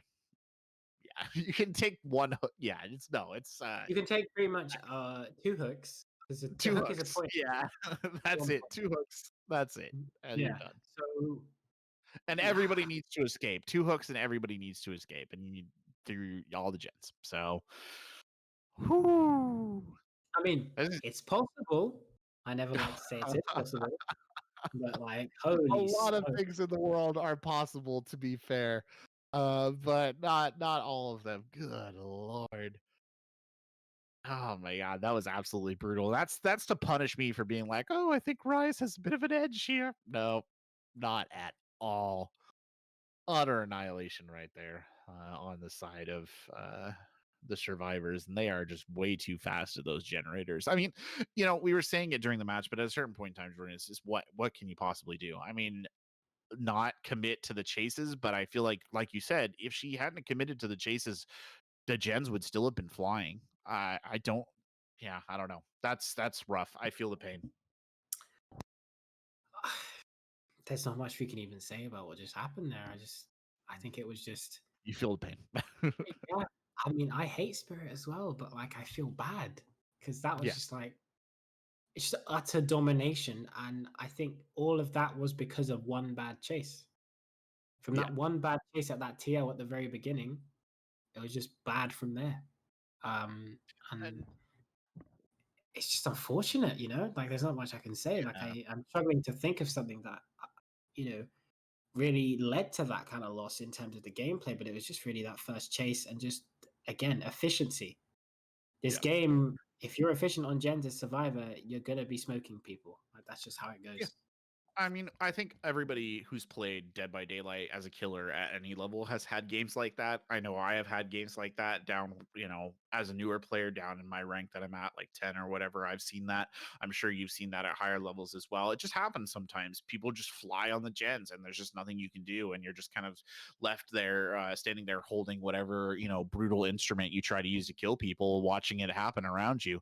And maybe we could trace it back to that initial poor chase. I do think that didn't help. I will say too, I think that the tile placement, as I said during the match, was brutal. There were a lot of chases into tiles that I think maybe were a bit of a mistake to commit to. But also, as that gen number goes down and down, I think a certain logic takes over where you're kind of like, well, what do I do? Right? Because I have to try and score points here.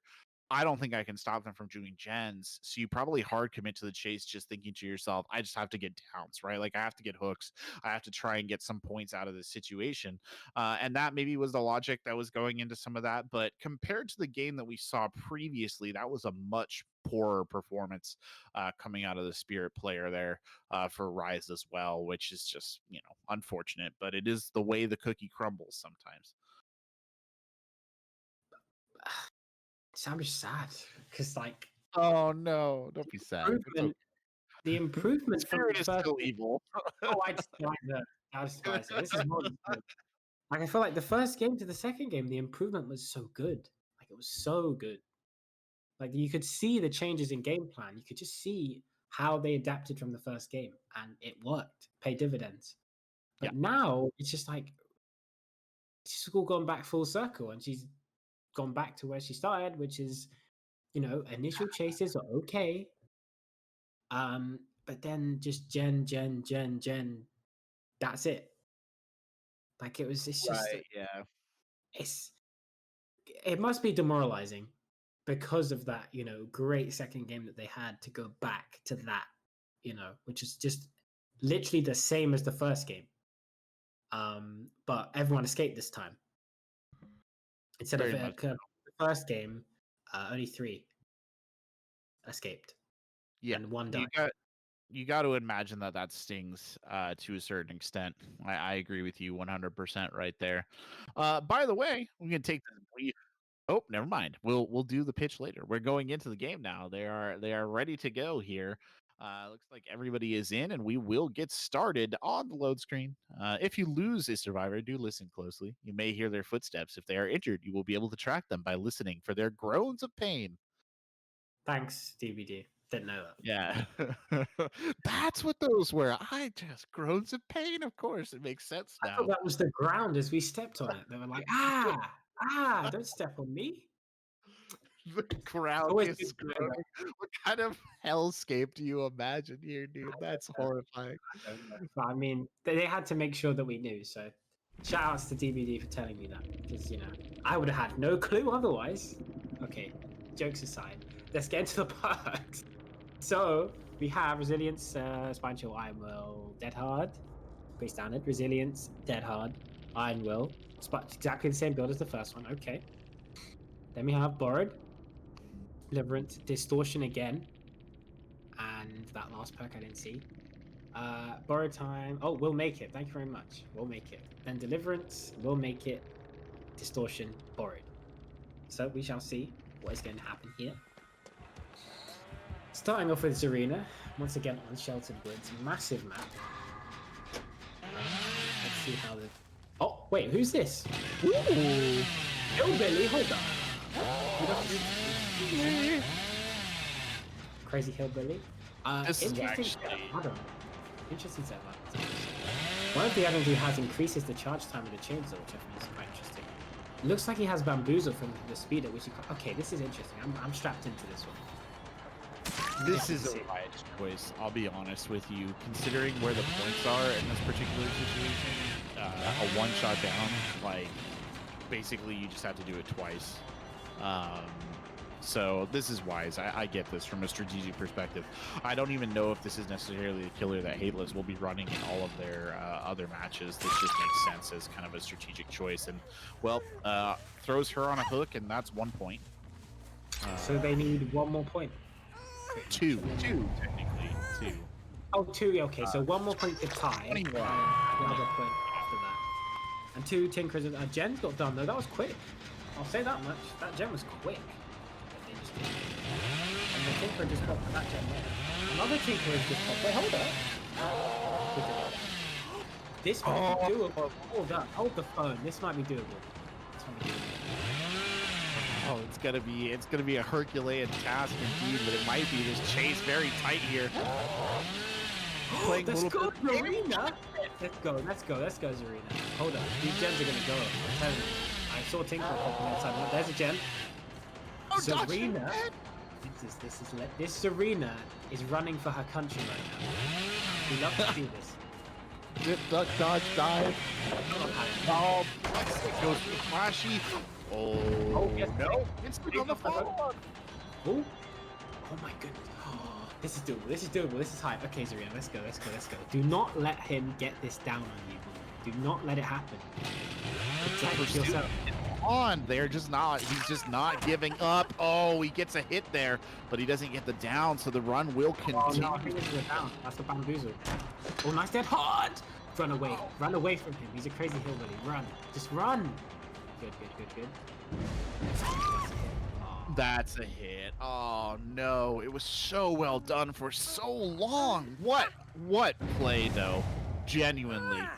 From Armageddon right there. Spectacularly done, and that's 1 hook, so now forcing this into tie territory, even in a perfect game. Still though, very well played. It was a beauty to watch. It was, but I mean the tie, how do we decide ties? You know what? I'll have to go check the rulebook on that one. Because I think we can still do it because they have these gens of flying. Unless he gets first. Hold a second. Oh, he missed! We'll see. Oh, no. I have faith. Oh, there's another gen. See? This could be doable, you know. This could be a tie game. Oh, that was really Oh, it's done. It's done. They played so well for what they were given. They did really well to make it this to kind of make a fight out of it. But at the end of the day, it's just the last dying embers of the fire. It's a shame, honestly, because that's arena champion. Armageddon, you're a champion. Whoever you are, wherever you live, you're a champion. What you did, your service to the cause, I appreciate it. Like I said, absolute magician. Could go through a set of revolving doors in front of you and come out behind you. That kind of stuff. Brilliant. This one just being all down.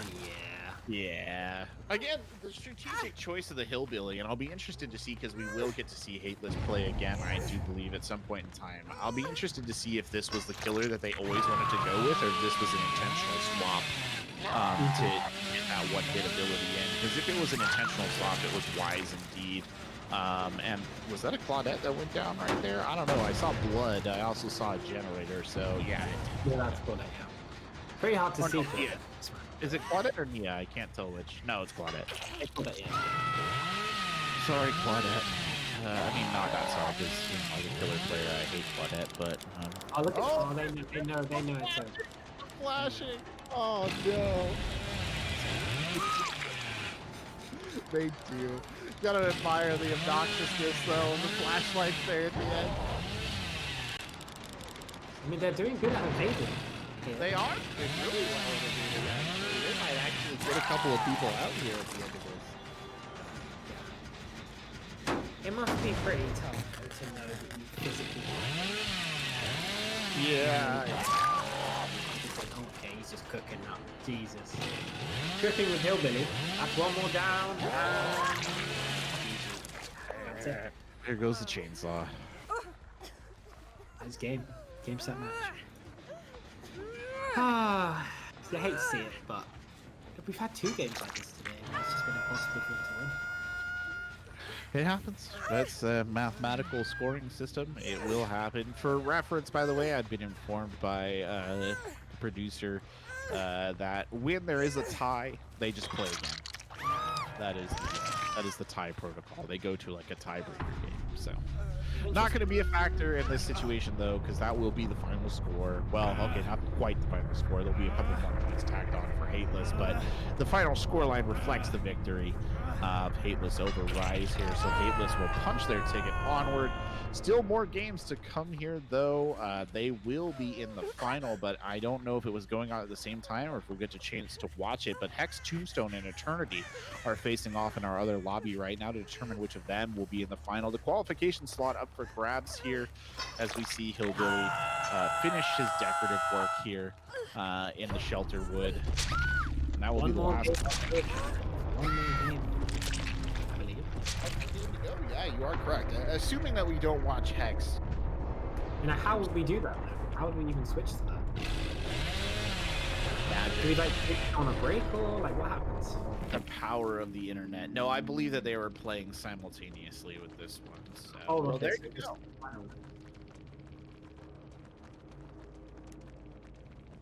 Well then. Some good gameplay there from what's it called? What was the Survivor team called? Rise? Rise. Yes, very good gameplay from Rise there. That Zarina, I'm the biggest fan of that Zarina. I believe your name was Armageddon. I'm your biggest fan. You're the greatest Zarina to ever walk the planet. After that, I thought you were going to run him for the entire game. I did as well to a certain extent. Just have all the treasures in the world. You deserve them all. But commiserations for Rise. They played their heart out. They really did. Unfortunately, it just came down to the bad killer performance because you know it's just few bad chases and that was it. And on the side of Hateless, they didn't really have to do much to get the points to catch up. So it was always a very difficult situation for them, but I mean, it was still some good individual play. I'm glad we got to watch that. I don't remember who was playing the Spirit. It might actually have been Armageddon, who is also the Zarina player. So giving him the runaround. I don't actually general champion, I guess. General champion, yeah, absolute champion. And I'll use that as a segue. Speaking of champion, if you like these jerseys that we're wearing, mine in particular is a championship series here from Mhm. CGL. Jordan has one as well. Mine is a limited edition pink one. I don't think they sell it anymore. I think this They is for do breast not. cancer awareness. I It think. was breast cancer awareness. They do not sell them anymore. You are correct, but you can get this gold one. You can also get our standard green coloring. All that available to you over on what's new.gg collections, console-gaming-league, and you can find all our fine merchandise there. We have t-shirts, we have sweatshirts, we have hoodies. I've got my hoodie. I was wearing it at the start, but it got way too hot in here.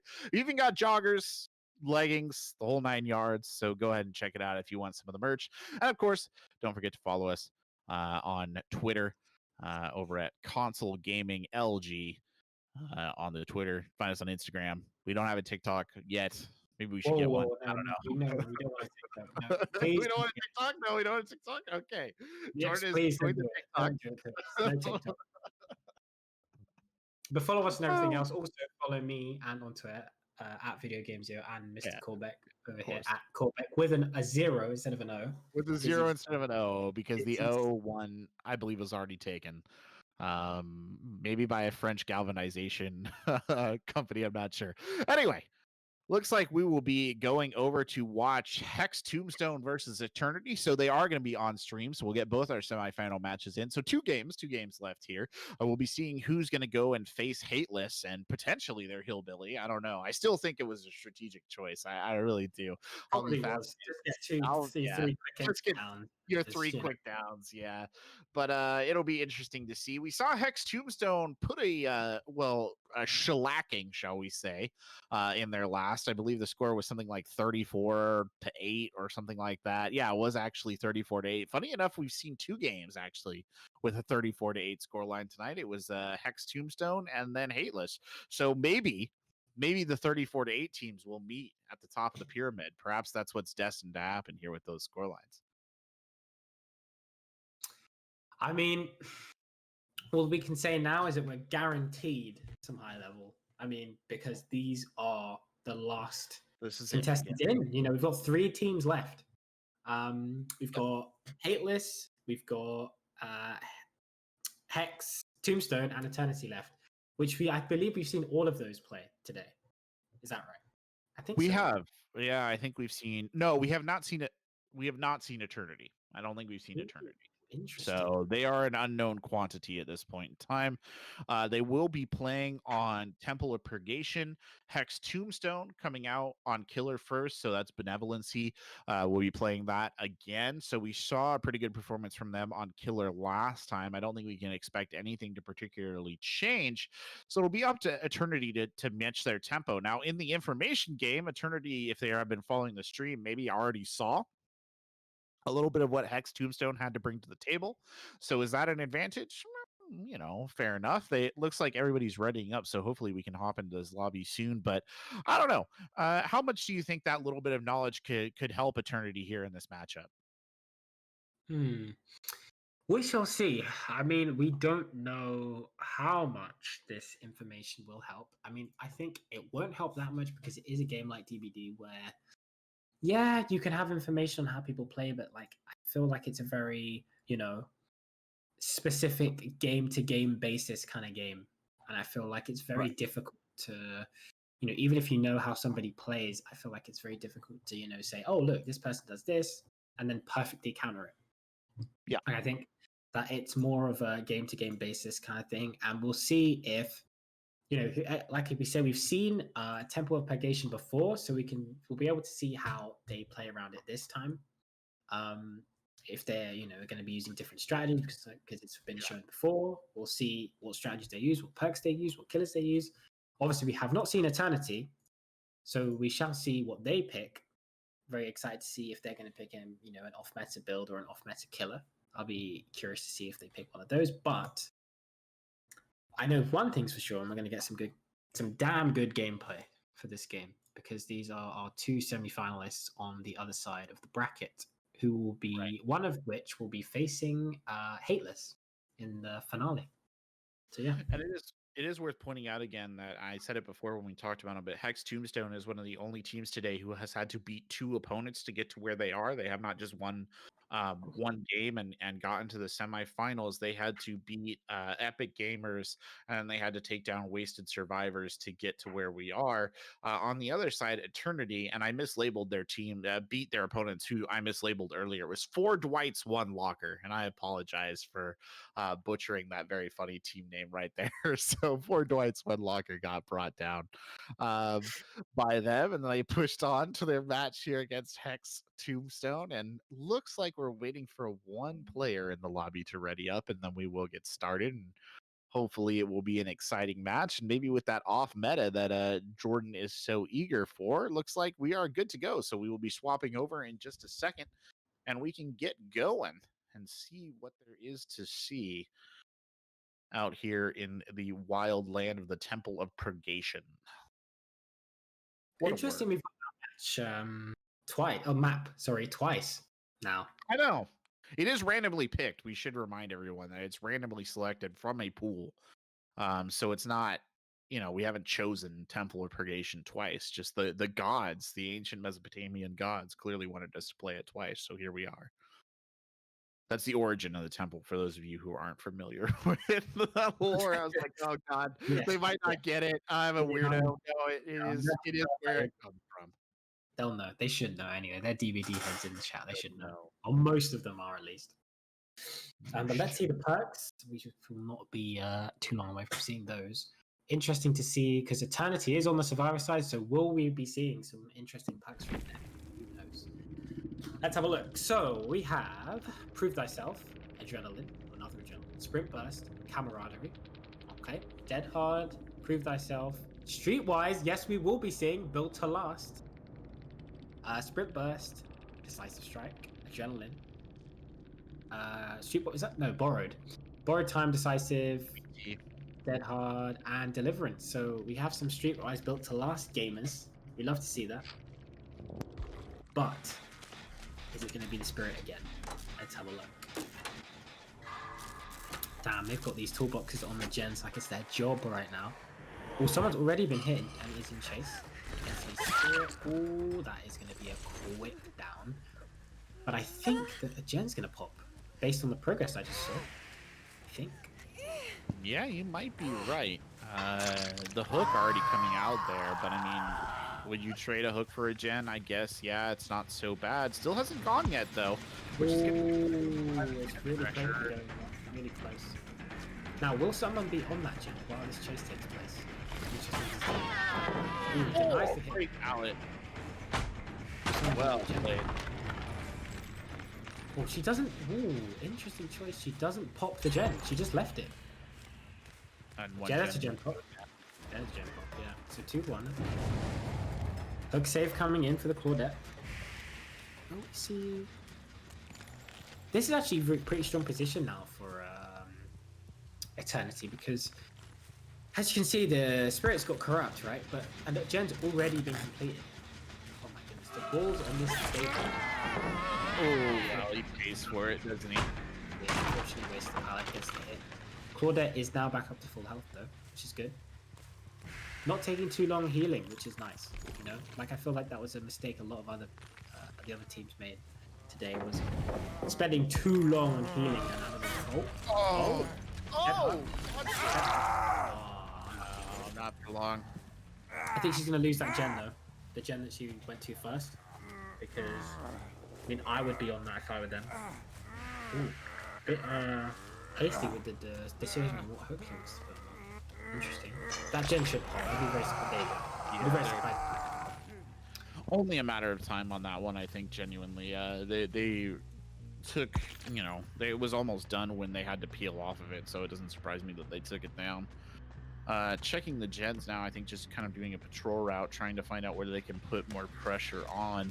This killer, I do not believe, has Sloppy. We already know from experience, actually, that they are running Pop, Strider, Ruin, and Corrupt. That was the set, and I don't actually know if their Ruin is still up yet or not, but they will get the D-hook there. Goes for the phase walk, still hunting around these wide lanes, and no joy. Ruin is still up. It's been confirmed by our producer, so that has not been taken off the board yet. So that is something that the survivors will have to contend with at some point in time. The pressure on now, I think, looking to catch the heel. Oh, hello. Nice hit. Nice thought from David. Chunk pallet is gone now, which is interesting to know. Already the news. Don't think it's too bad though, because they've got 2 gens done. I'll be interested to know as well if they're on the underground generator, because that is a very good one to do, I think. Be interested to see if they're on that. Another thing to say here. Oh, very nice pallets done there. Oh, really nice. As you just saw there from the Spirit, the reason that she was moving backwards towards the gen was to prevent Spine Chill from going off. The Spine Chill basically means that if the killer is looking at your direction in a certain range, you'll get like a notification as to if they're looking that way. Nice down there on the near. Well done indeed. Good read. Very, very nice. Very good use of her power there. And that'll be 3 hooks now. David's fully healed up. They've done a really good job of healing up, I think. Very, very good job. Like we say, still, I think they've been very efficient with healing and doing gens. Oh my goodness, there's another one. Damn. Crazy. Now the pressure really starting to mount on the Spirit. It's not been terrible so far, but now staring down the barrel of just one gun or one gen, they nearly lost that one, I think, to a very certain extent. The pressure comes in, the hit goes out. No points for hits, though. You actually have to get the down and put them on hook, and now a choice must be made. The unhook was there. And he by the hook. Okay. I don't know. Yeah, I don't quite agree with that, but they are in a pretty strong position, so it's not too bad. You have 1 gen remaining on Temple of Purgation. Like I mentioned the very first time, see that they've left the gen downstairs undone. And they have 1 gen left, so this is a very strong generator position. See this gen that she's at now, and then you look all the way to the underground gen, a lot of distance. Nice palace on it. Nice heal there from Claudette as well. They're really efficient with healing. You love to see this. They've done a spectacular job of balancing that out, and that gen down there in the basement is low, or was being repaired, so the pressure will be on 2 down there. It's like you turn on the light and cockroaches scatter all over the place. Just survivors running. Nia here in a bit of trouble. Good pallet again. Oh, this poor Spirit. Not something you hear people say quite a lot, but this poor Spirit has just walked into every pallet physically possible at this point in time. Nearly caught somebody looking down there. The survivor scratch mark still on the wall, but still no chance to find that out. The pressure coming back on now. That gen that's directly in front of her was one that David was working on when he was interrupted. She gave up that chase, and she will do so again in a kind of a difficult situation here, bouncing back and forth between these gens. I think that one in the basement is bound to go first, if I had to guess. Just look how far away she is from it right now. This David is literally just wasting her time. And I'd be very surprised if this gen does not pop very soon. Very surprised. Ooh, very nice David there. David's doing really well. And he will just play around it. Now he'll lead him into another loop, and yeah, it's just wasting time right here. Basically buying time for that last gen in the basement to be done. And surely the Spirit player knows this. Surely they do. And they will peel off here, and they will go back and check. But are they going to have enough time? Just try and get in there and get the interrupt, stop the repair if they can. They will stop it temporarily, and they might get a hit out of it as well. No, they will not. The katana meets nothing but air, and it is back on the grind one more time. Very, very efficient gameplay there. Very, very efficient. From Eternity. I'm very impressed, honestly, because this is the first time you've seen them, right? I feel like they're playing very, very well. They are playing very well. I agree. There you go. There's the last gen. There it is. I mean, they were trapped. Devil in the deep blue sea right there. One of those gens was probably going to go. It's just unfortunately they weren't able to get much value out of it. And now 3 healed up. David, the only one on a hit here. And this is probably looking like a walk for all the survivors. As long as nothing goes terribly wrong. Still a bunch of pallets left down too, which is just going to create some problems. Actually has to stop to smash that one. Oh, that's wasting a lot of valuable time in this situation.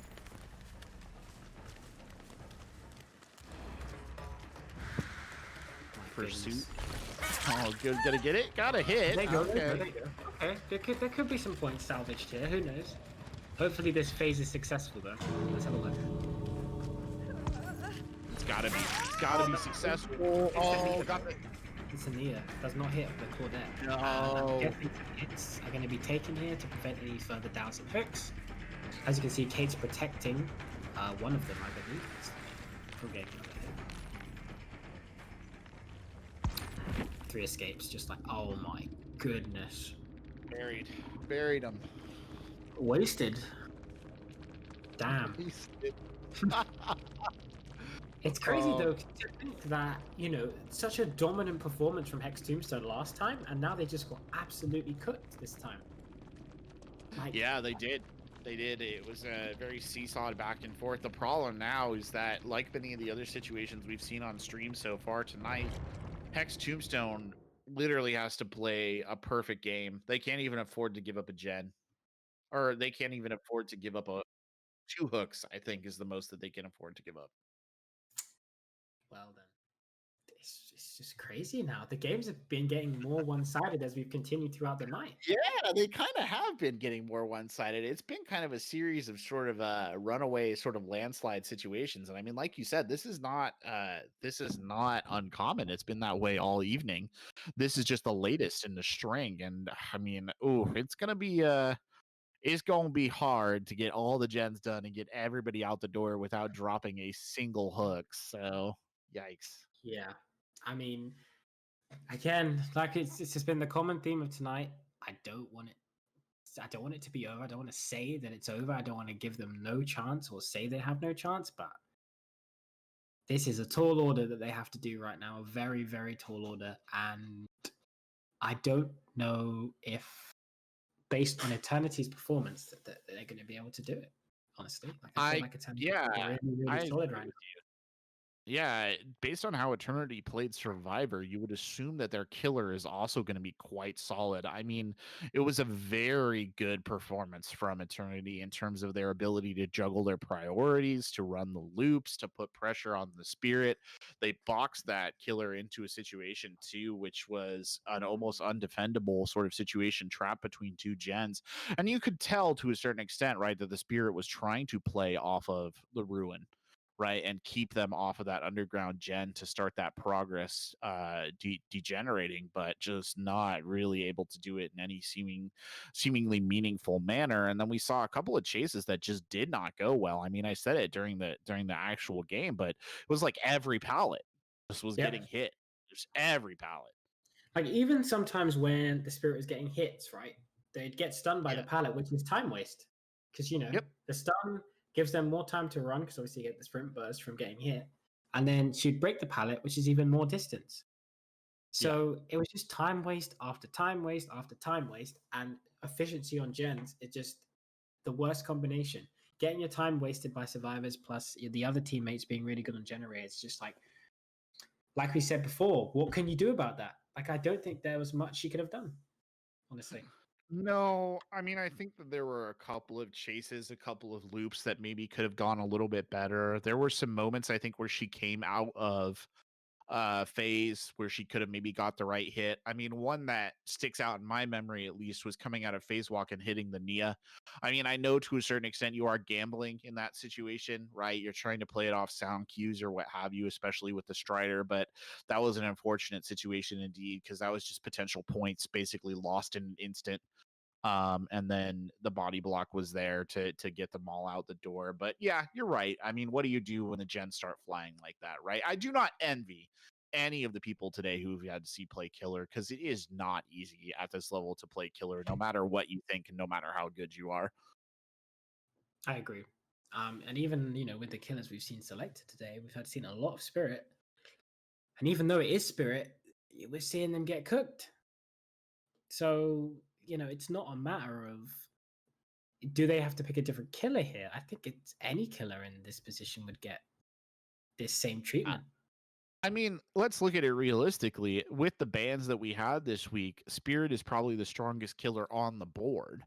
If Spirit can't hang, who could? Like, legitimately, who could? We've seen Blight do okay, right, today, but not against these teams. And we've seen Ghostface do nothing, or very close to it. So who could actually hang in this situation?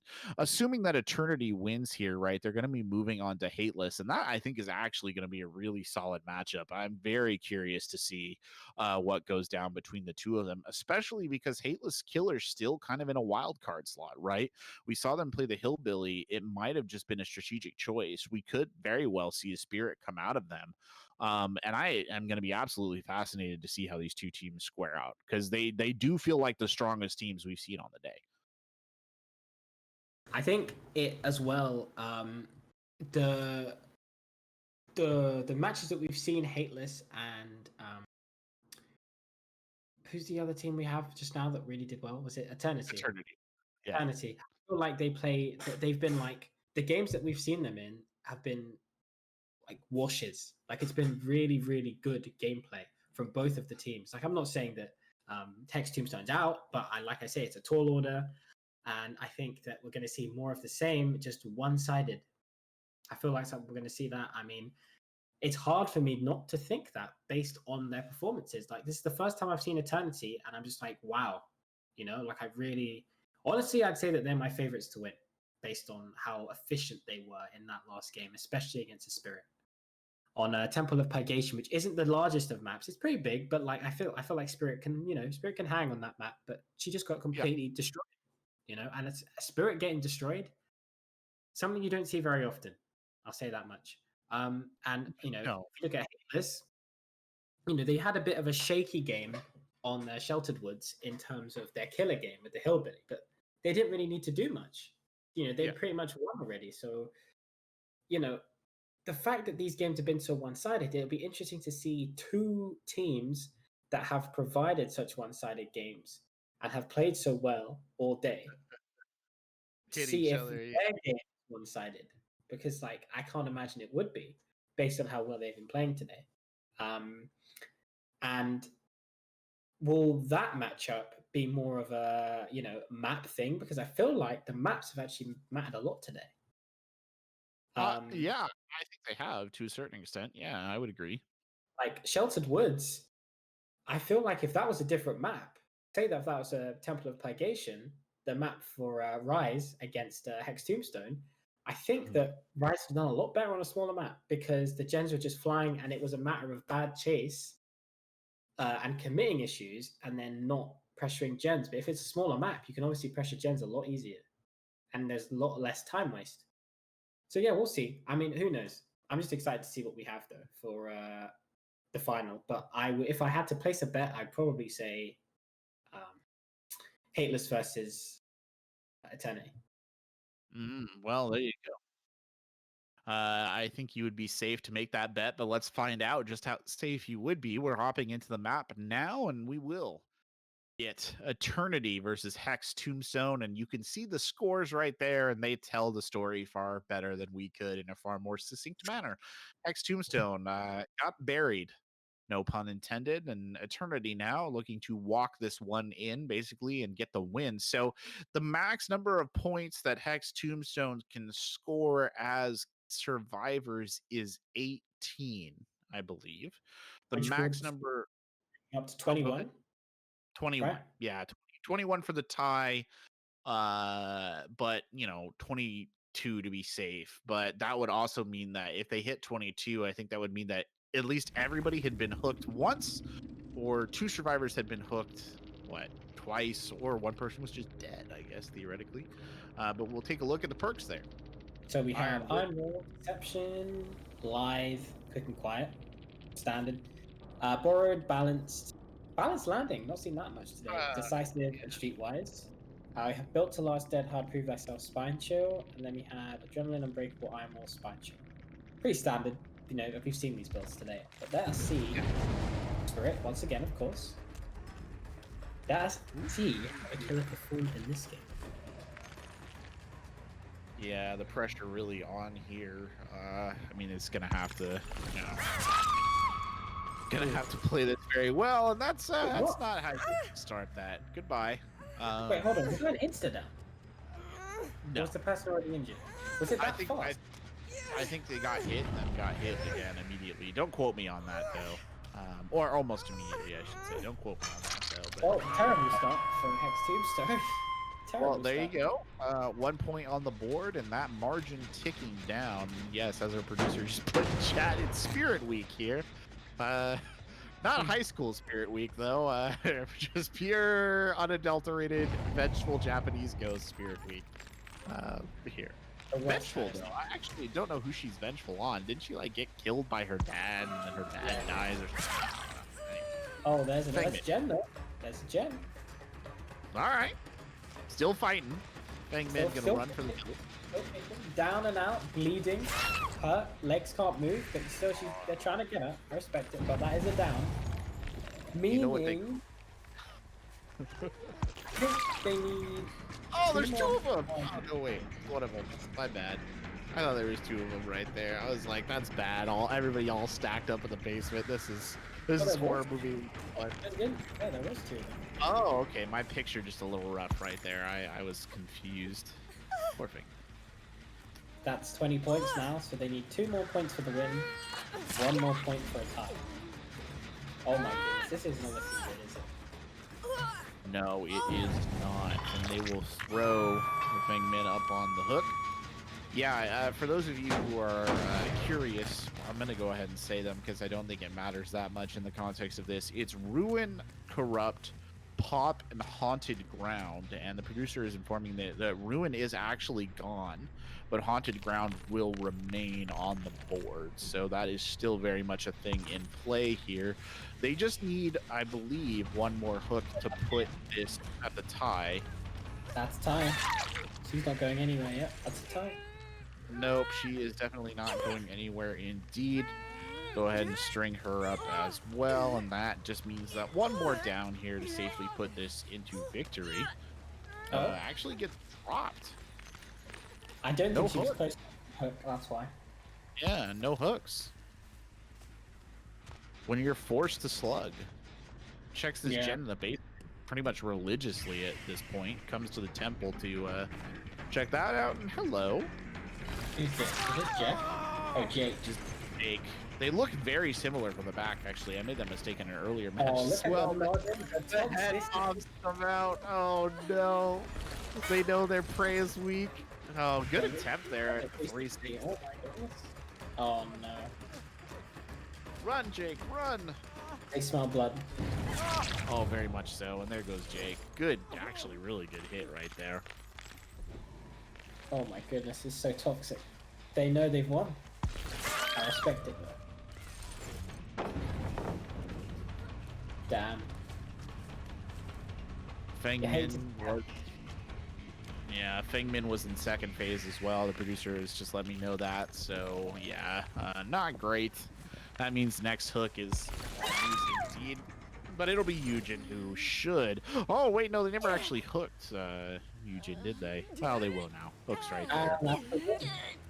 And that is the match.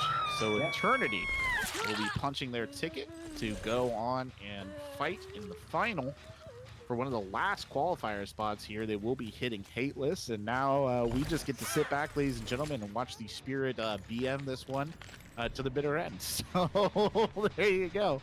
Got a treat on the cards, guys. Don't you worry about that. Got a treat. You're gonna see Spirit murder for innocent victims. That is what we got.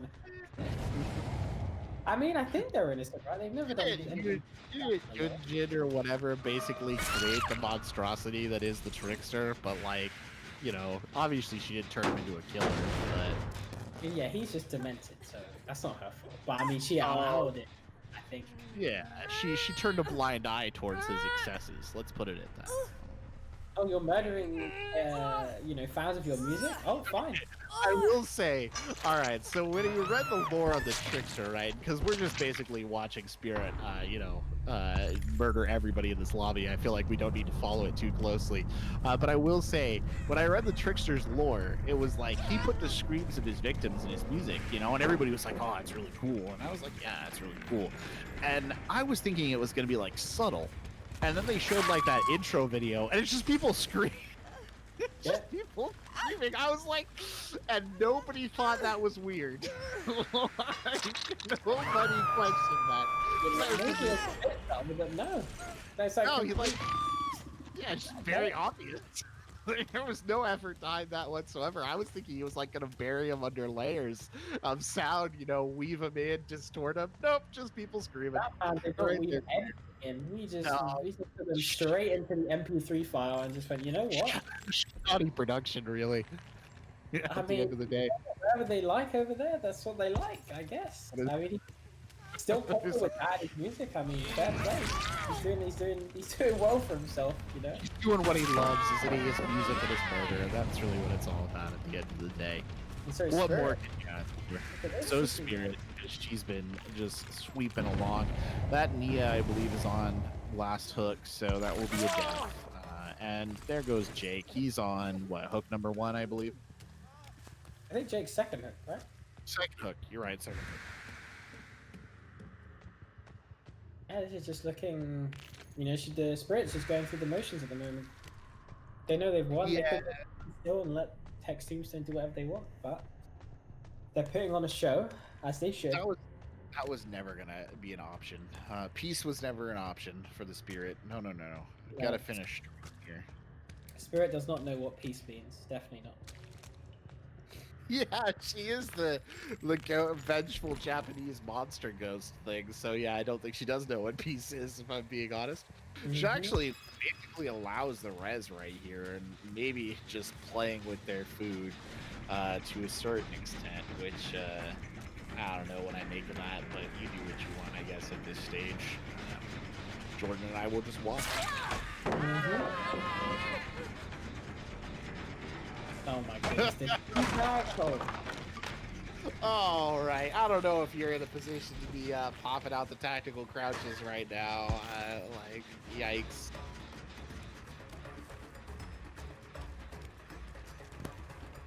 They might not know that they're mathematically eliminated. Might maybe explain that. I don't know. Oh, Yunjin's down. Okay. Takes it. Look. The hook spread, can I just say, actually, the hook spread on this map has been appalling. And Spirit is... Oh, why was that necessary? Just hit him on the hook, what? This toxicity is reaching new levels. Brutality right there. Yeah, this is rapidly descending into toxicity at a very quick rate. The teabagging, the stabbing. The only thing we haven't seen is a survivor just repeatedly flashing a flashlight at the Spirit. I feel like that's what we're missing at this stage. The head bombs, of course. This is just unfortunate, really, to watch. It's just sad. God, to this poor Jake player who has made the effort to get every single one of these on hooks. He's still trying his level best right there. Fakes the phase, actually, which is kind of clever. There, we'll actually go into the phase now and try and hunt down this Jake. He has not got a lot of room to run, and he will go down. And, well, a couple of bobs to the head, and then a quick pickup, and that'll be off to the hook with you, my good man. Yeah. Damn. First hook. I was right. What? That is crazy, actually. So, hold on. Jake's on first hook. I want to see Yunjin's on second hook. She dies next hook, and I think Nia's on second hook.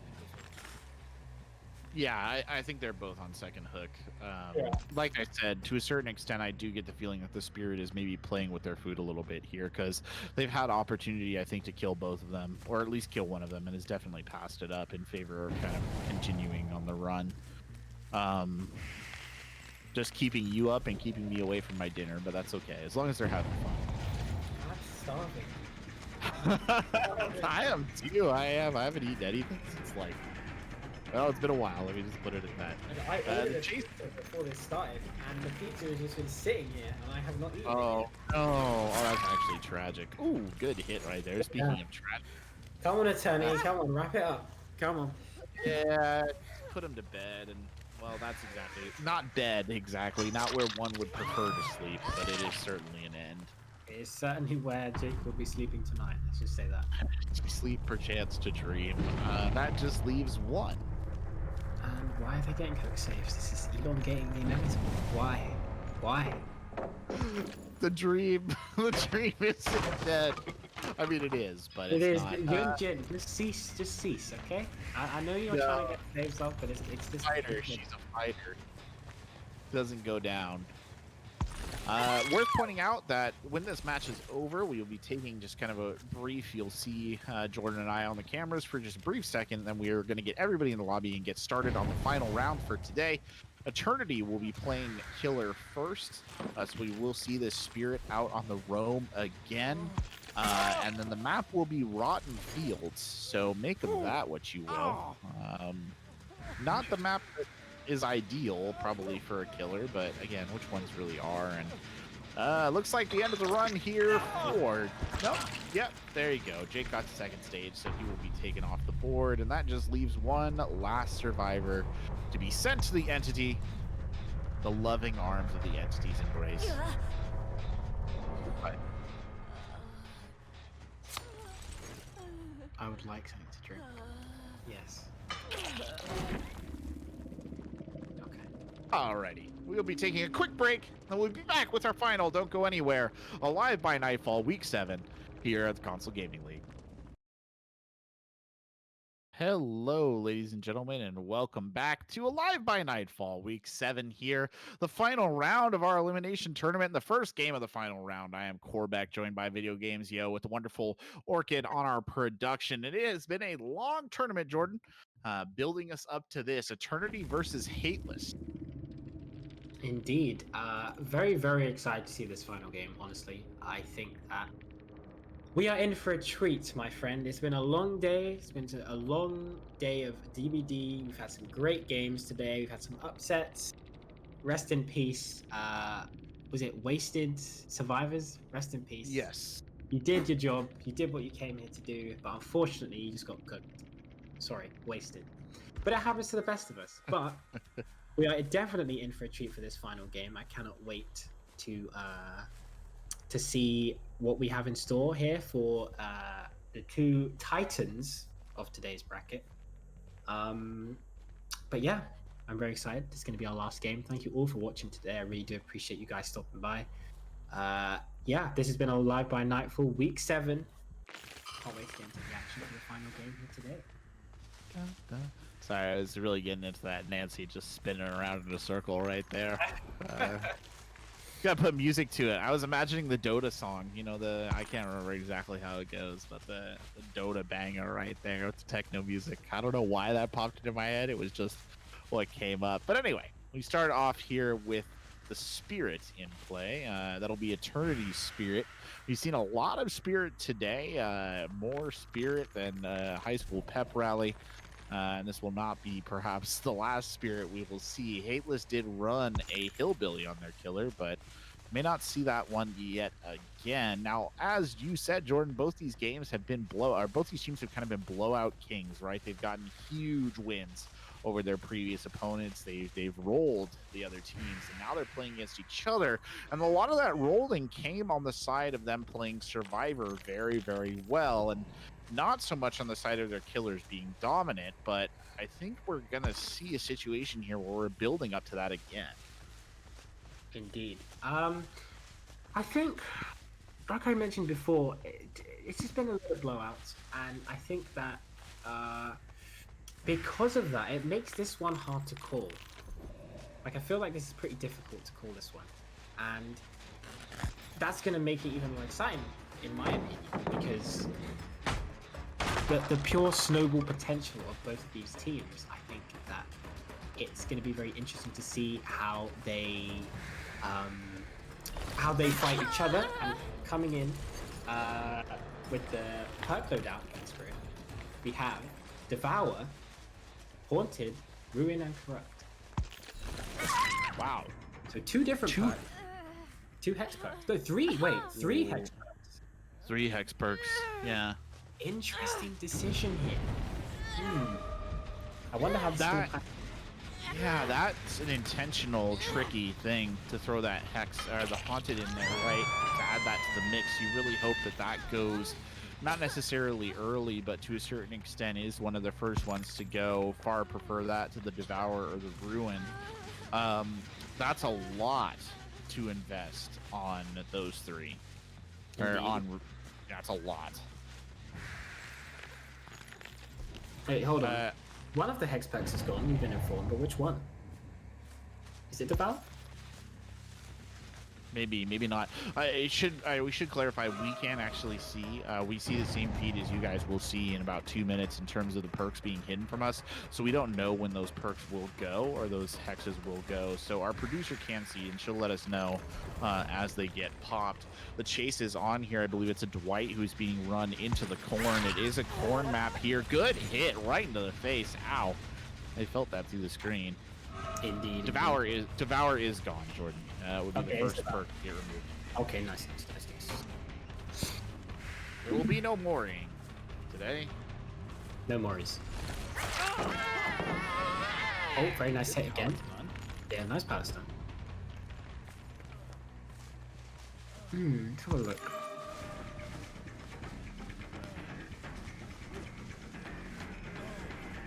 I don't necessarily know Devour. I mean, I guess I could understand why you would bring that in. Ooh, good hit there. The Dwight finally run to ground. Took a little bit of time, and they will get the hook out of it. But, I mean, we're on 3 gens now, so time's starting to slip away. And this has a tenor of a lot of the other Spirit games that we've seen today, where they'll get maybe an initial hook or two, and then things will just spiral from there. And that was a hit right there. The Bloodstain confirms it. Now they're going to try and follow it up and get the down if they can get another hook. If they can get 2 survivors on hook here early on, Jordan, that might actually help slow the snowball.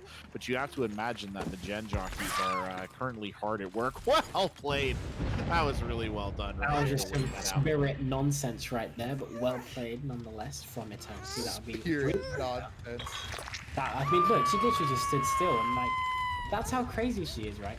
The Spirit player stood still, and Nia was like, oh no, and then vaulted the pallet right in front of the Spirit. Obviously, we can't see that because, you know, the Survivor's invisible, but like, as a Survivor player, that's like, it's scary to fight Spirit. She just appears out of nowhere. Mind games with a capital M. Mind games. Yeah. Call the Spirit MK Ultra because she's up in people's brains right now. And Ruin is now gone as well. So that's 2 of the hexes off the board. So we have just Haunted remaining. Yes, just Haunted ground left. I wonder if they're even going to destroy that. Because now they know that Ruin's gone. Will they even bother trying to destroy the hex? It might be a risk. You know, because it is Spirit. Haunted ground is very good with Spirit. Could be, you know. You never know. And 1 gen remaining. This is pretty much a story of this map. This map is very, very Survivor-sided. Very Survivor-sided. So I'd be interested to see how, you know, with the fact that I think Eternity has actually played this pretty okay. I'll be interested to see how they play on the Survivor side. Because again, Dwight is gonna die on hook if they're not careful. What is going on? She should honestly tap the hook to confirm the points. She needs to do that. They do get slightly less points, I believe, for a camping hook. I'm not sure exactly how the system works. Good hit right there on Nia. Dwight's gonna die. Yeah, they will get some points for that, and I believe, yeah, that's Nia who will get hooked back there. Decisive! What a decisive! Oh, absolutely denied. That is a lot of time waste there. A lot of time waste. That is very unfortunate. Very, very unfortunate. But that happens. There you go. There's so there we go. So now Nia is pretty much screwed if she gets caught again. With a hook? Is this death hook? No, second hook, I believe, for Nia. Second. Yeah, second hook, yeah. Well, okay, so they will salvage some points out of this. I think that there may be a determination about just how much the Dwight was camped there. I don't really know exactly how he lost so much health so quickly, whether he was trying to struggle off, I'm not exactly sure. Whoa! Oh, Nancy's just gonna do the jet in front of her! What? Oh, these people. Actual demons. Stones on that woman. Just go for it. Damn, that's pretty impressive. I mean, it was worth it though. The down for the gen, definitely. Oh, didn't even go down. I mean, just took a hit for the gen as well. Yeah, I know, but like, she could have went down there. But I mean, definitely. That's true. It would have been worth it regardless. Mm-hmm. I have to say, like, such confidence too from the survivors to just hold that. Like, I mean, it's not easy to do the skill checks, despite how easy these guys make it look. It's not easy, and the confidence to just hold that position and get that skill check done, and all credit to him. That being said, 2 deaths now, 2 deaths on the board, 1 down, so the slug is real right here, and Meg Thomas is in some deep danger, trying to get those doors open. The hunt is very much on right now for this Spirit. She's got the scratch marks here. Oh, this might be Meg out. That's it. Wait, did they win? Yeah. Unless there's an unbreakable that I missed. I don't think there was an unbreakable, was there? Is that GG? Surely if there was an unbreakable, they would have used it right now. There was -1 point in there for camping. It looks like the Dwight was camped, so that will be an impact. But there will be no escape from these survivors. So in one of the better killer performances we've seen on the day, Eternity Spirit player here manages to get all the survivors hooked and out at this point in time. I don't get full points for it. I don't think Will gets full points for it, but they will get a significant amount of points for it indeed, and that is a great way for them to start. Damn, that was a very, very, very good performance. But like I say, these two teams have been known to snowball from both of their performances that we've seen. But this game was neck and neck. I mean, I believe the final score is what? 14-10? Yeah. Yeah.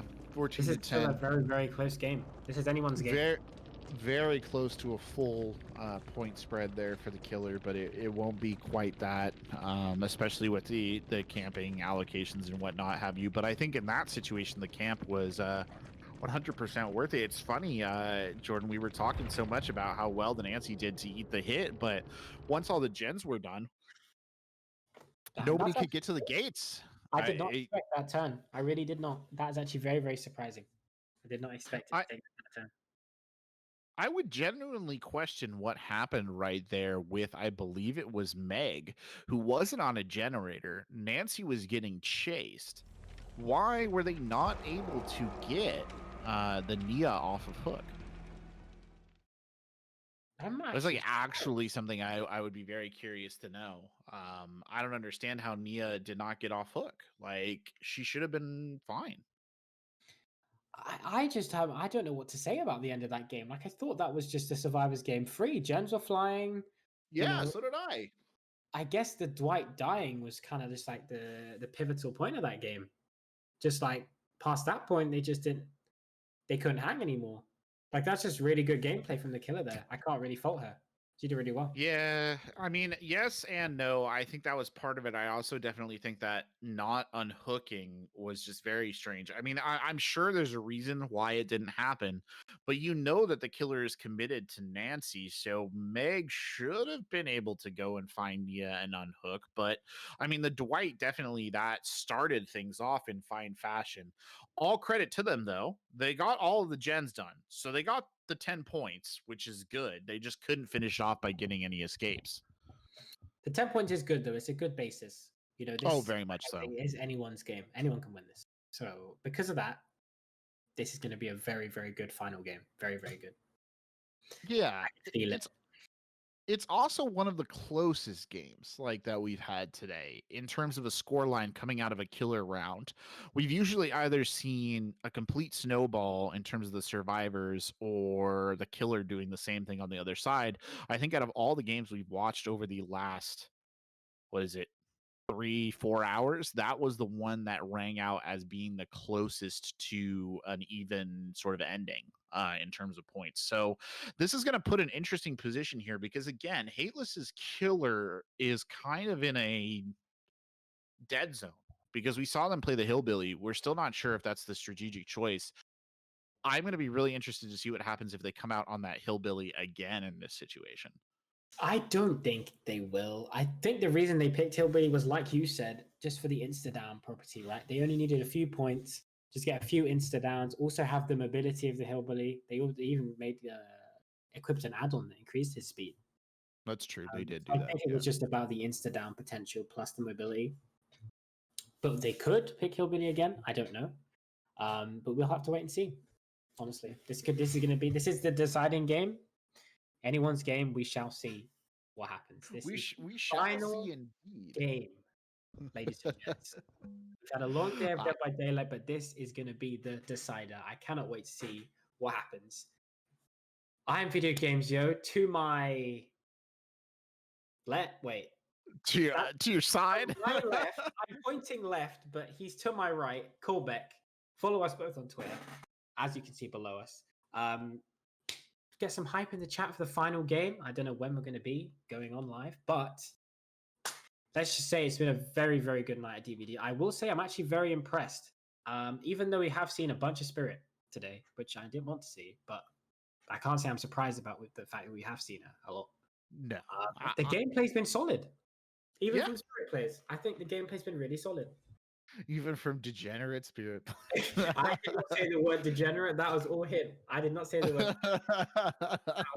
I'm gonna keep even from absolute true monsters like Spirit players. No, you're right. It's been a very good game. We had some very exciting Blight play earlier on. That was fun to watch. We've seen some very strong Survivor games here as well. Obviously, we put the majority of our focus on the killer's perspective because that's kind of the driving force of the action in the game. But all of our survivors have been doing very well, and both of these teams have had some pretty strong victories. So the final round will be upon us in just a minute. Everybody is in the lobby. We are just waiting for the final ready up, and then we will go. And that mysterious box of the Hateless Killer is just going to drive me insane until we actually get in the lobby and see what it is. It's probably a Spirit. But I hope, I'd pray that it'd be something completely off the wall, and maybe, just maybe, they'll pull one over here on Eternity who would not be expecting that. But I think, oh, there we go. Okay, I've got the ready, and we'll hop in, and here we go, ladies and gentlemen. The final match of the day, Hateless on the Killer, Eternity on the Survivors. The scoreline currently 10-15. Can Hateless put it over the edge, or will Eternity walk away with the 7th qualifier spot for our $1,000 prize Dead by Daylight tournament? Here are the teams, and there are your perks. So we have Prove Thyself, pretty standard. We have Adrenaline, we have Sprint Burst and Camaraderie, Dead Hard, another Prove Thyself, Streetwise, Built to Last, seems to be a very popular combo today. Adrenaline, Borrowed, Sprint Burst, Decisive, another common combo. Borrowed, Decisive, Dead Hard, Deliverance. Also a very common build that we have seen today, and we do see the Spirit. I'm not surprised. Ooh, I mean, yes, interesting. Yes, Spirit, woohoo! Different add-ons though. Different add-ons. Yeah, different add-ons. The add-on that I think it's like the ribbon on the left. It increases the speed at which she goes into like a fatal. Yes, boogie mode. Yes, decreases activation. Would be a better way of putting it. There you go. Help her keep distance, you know, so that the distance is long. Oh, nice! Good stuff in the Fang there. This Fang is doing a job right now in chase. Once the kills, playing around this corrupted generator, so really putting the pressure on. You know, got the points, just needs to get the downs. I mean, I think this is eminently doable with the Spirit as well. You'll see that turn, good pallet there, and that's a nasty loop. You probably don't want to play about that too long. The Dead Hard already out there, the pop on the phase, the swing, and there's the second hit. That was clean. That was a clean down, but Jen traded for it, so advantage in Eternity's favor here, I would say, but still possible. Definitely still possible. Definitely still possible. You'll see a Gen already going down here. The chase is on, actually heading towards where that Gen was before peeling off. Gets one in the corn. Hello. That was a Nia who just happened to be in the wrong cornfield at the wrong time, and the hunt's on. They do want that second hook, and they could very easily get it here, and instead they'll see an unhook behind them and they'll follow it back. Corrupt Intervention finally goes down. So now those gens on the far side of the map could start being done at this rate, but ooh, Dead Hard coming out here maybe? No, just gets the hit right there. There are those decisive strikes to play around here, Jordan, as well. So that'll be something the Killer has to be actively aware of throughout all of this, as a pallet is dropped right there, and that actually maybe felt like kind of an unnecessary pallet at that stage, if I'm being honest. I mean, I think it's more of just, you know, it's Spirit, so you're going to be taking it into precaution. She's very good at eating pallets. Very nice pallet stun there. Did not get the hit. As much time waste as possible is required against Spirit. Just gotta do it. You know? As long as she's not pressuring Jen and she's in chase and she's being, you know, palleted, then That's the best thing you can really ask for. Favorite coming in here, we should get the hit. Well, did they get the hit? No. No, that she got Yes, they did. They did. Yeah, my stream is a little pixelated, so I think I missed who that was. But lots of wounds. Claudette has healed back up, so that will be one at least kind of in the full health area, but a couple of downs on the board. 3 gens already done though, so the situation kind of getting a little bit rough here for the Spirit. Really needs to put somebody on a hook in the next few seconds to make this stick. There's one. Okay, good hit, good down. Hop on that ASAP. Throw them on a hook. The healing coming in here, they're actually, I think, just taking the time to stop and heal, which is always a little bit frustrating from the perspective of the killer, but it also means that they're not too worried about getting these gens done. The sprint coming out of the phase walk here goes past the gen and straight into the killer shack. I think they thought somebody was there, but they won't find anyone. That's unfortunate. And they'll double back towards that gen, which I think was under progress. Those pallets still kind of being an absolute nuisance, scattered all over the map in various places. I mean, there are a ton of them. So, you know, even if they are dropping some of them prematurely, it's still time waste, you know? Time waste is time waste. And you only got 2 gens left on a massive map like this, then, you know, every little helps pretty much. This pallet still being down though really helps the... I don't know what survival that was, but she probably needs to destroy that pallet just to make sure that they can't keep using it. The Fang there taking another hit, and again, that Fangs would be on second hook, I believe, if they got downed here. So that's one that the Spirit would desperately like to get if they can. Oh! The pallet on the stop, and it is just Sideshow Bob with rakes right now in terms of these pallets going down. You feel the pain here of the Spirit. Gets caught up in this loop, just looking for the opportunity to get the down. Won't find it, is forced to go into phase walk here. Really no other choice. Oh, well done, though. Pops out in just the right place, and that will be the second hook there and another point, but that point gap is getting bigger by the minute, and you can feel the pressure building here on Hateless' Spirit player. Oh, here we go. That's another gen down. Wait, hold on. Can they... Yeah, no, they can still win. They can still win. But it's going to be a very, very, very hard... Oh my... That's it? I think that might be it. Oh, but is it it? Or is there something... a miracle right now. That is the end. Is there a perk that we have not mentioned up until this point in time that may still impact the way this goes? Is there? Shush. I don't know if it's been I don't know. I don't know if it's been revealed yet. Wait a minute. I can see. Oh no. Oh no. I just saw the haste symbol on the right above the perks. Oh no. I will remain quiet. I think with the delay, it probably won't make much of a difference at this stage. They're all on full health here, though. I bet they're gonna leave. They're gonna run away the immediate second that they see that that Noed is there. There's 1 escape. There's 2 escapes. There's 3 escapes. Oh, that's done it. Oh no. GG's. Well then, Eternity will be your week 6 champions. 7. Week 7. Week 7 champions for Alive by Nightfall. Very, very well played. I was really hoping that Noed was gonna pay off at the end. I think that was gonna. I was like, come on, just all of a sudden pop off. But oh my lord, that is Noed Spirit, ladies and gentlemen, you saw it here. It was Pop Ruin corrupted Noed. And obviously, our producer was like, "Don't say anything about the Noed." So I was like, "Shut up." I wanted to like just saying, "Oh, hey guys, they got Noed right at the beginning." By the way, you probably want to go get rid of some of those totems. No, we're all good here. But that will do it. As Jordan said, it will be your winners walking away there at the end of a very long day. And it was an exciting series of matches. Jordan, an absolute pleasure to go through them all with you and keep this flowing. But any final thoughts here before we wrap it up for the day? Thank you all for watching so much. I really appreciate you all stopping by today and supporting, you know, me, Callback, and just the stream in general. We've had some great games today. Like you say, pleasure to commentate with you, my friend. And no Spirit. All right, well, yeah, that's Spirit all day is Spirit Week here at Console Gaming League, but there will be one last qualifier next week, week 8, your last chance to qualify for that base $1,000 grand finale game. So keep your eyes peeled to our Twitter and our Discord there for signing up. Don't forget to follow us on Twitter at Console Gaming LG. But from all of us here at the Console Gaming League, a big first, big thank you to Orchid, our producer, who handled all of our camera work, all of our lobbies. You're a gem. Thank you so much for your hard work today. Could not have done it without you. And now, from all of us here at the Console Gaming League, thank you so much for watching, and have a wonderful day. Peace. You go on and practice. Pete, I owe you an apology, too. I'm sorry.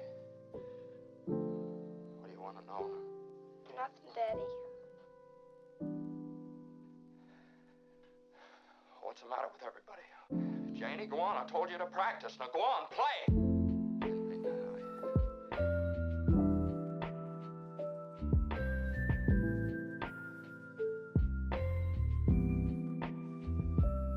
What's the matter with everybody?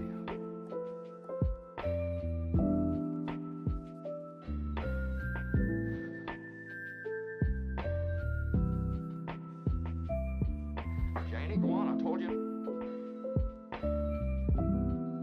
What do you want to know?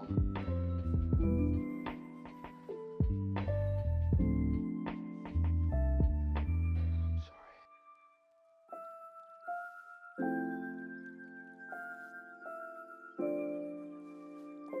Pete, I owe you an apology, too. What do you want to know?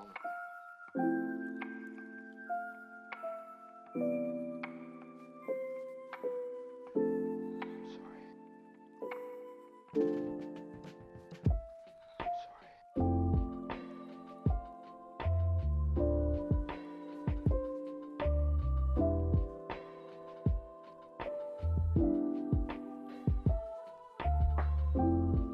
sorry.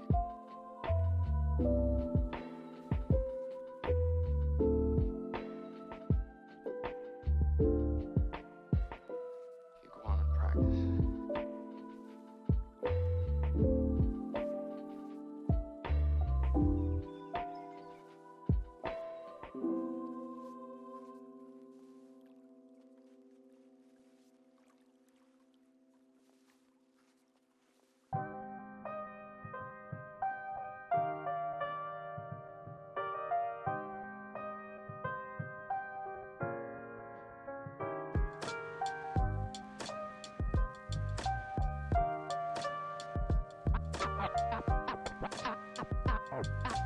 I'm not crazy, Melinda.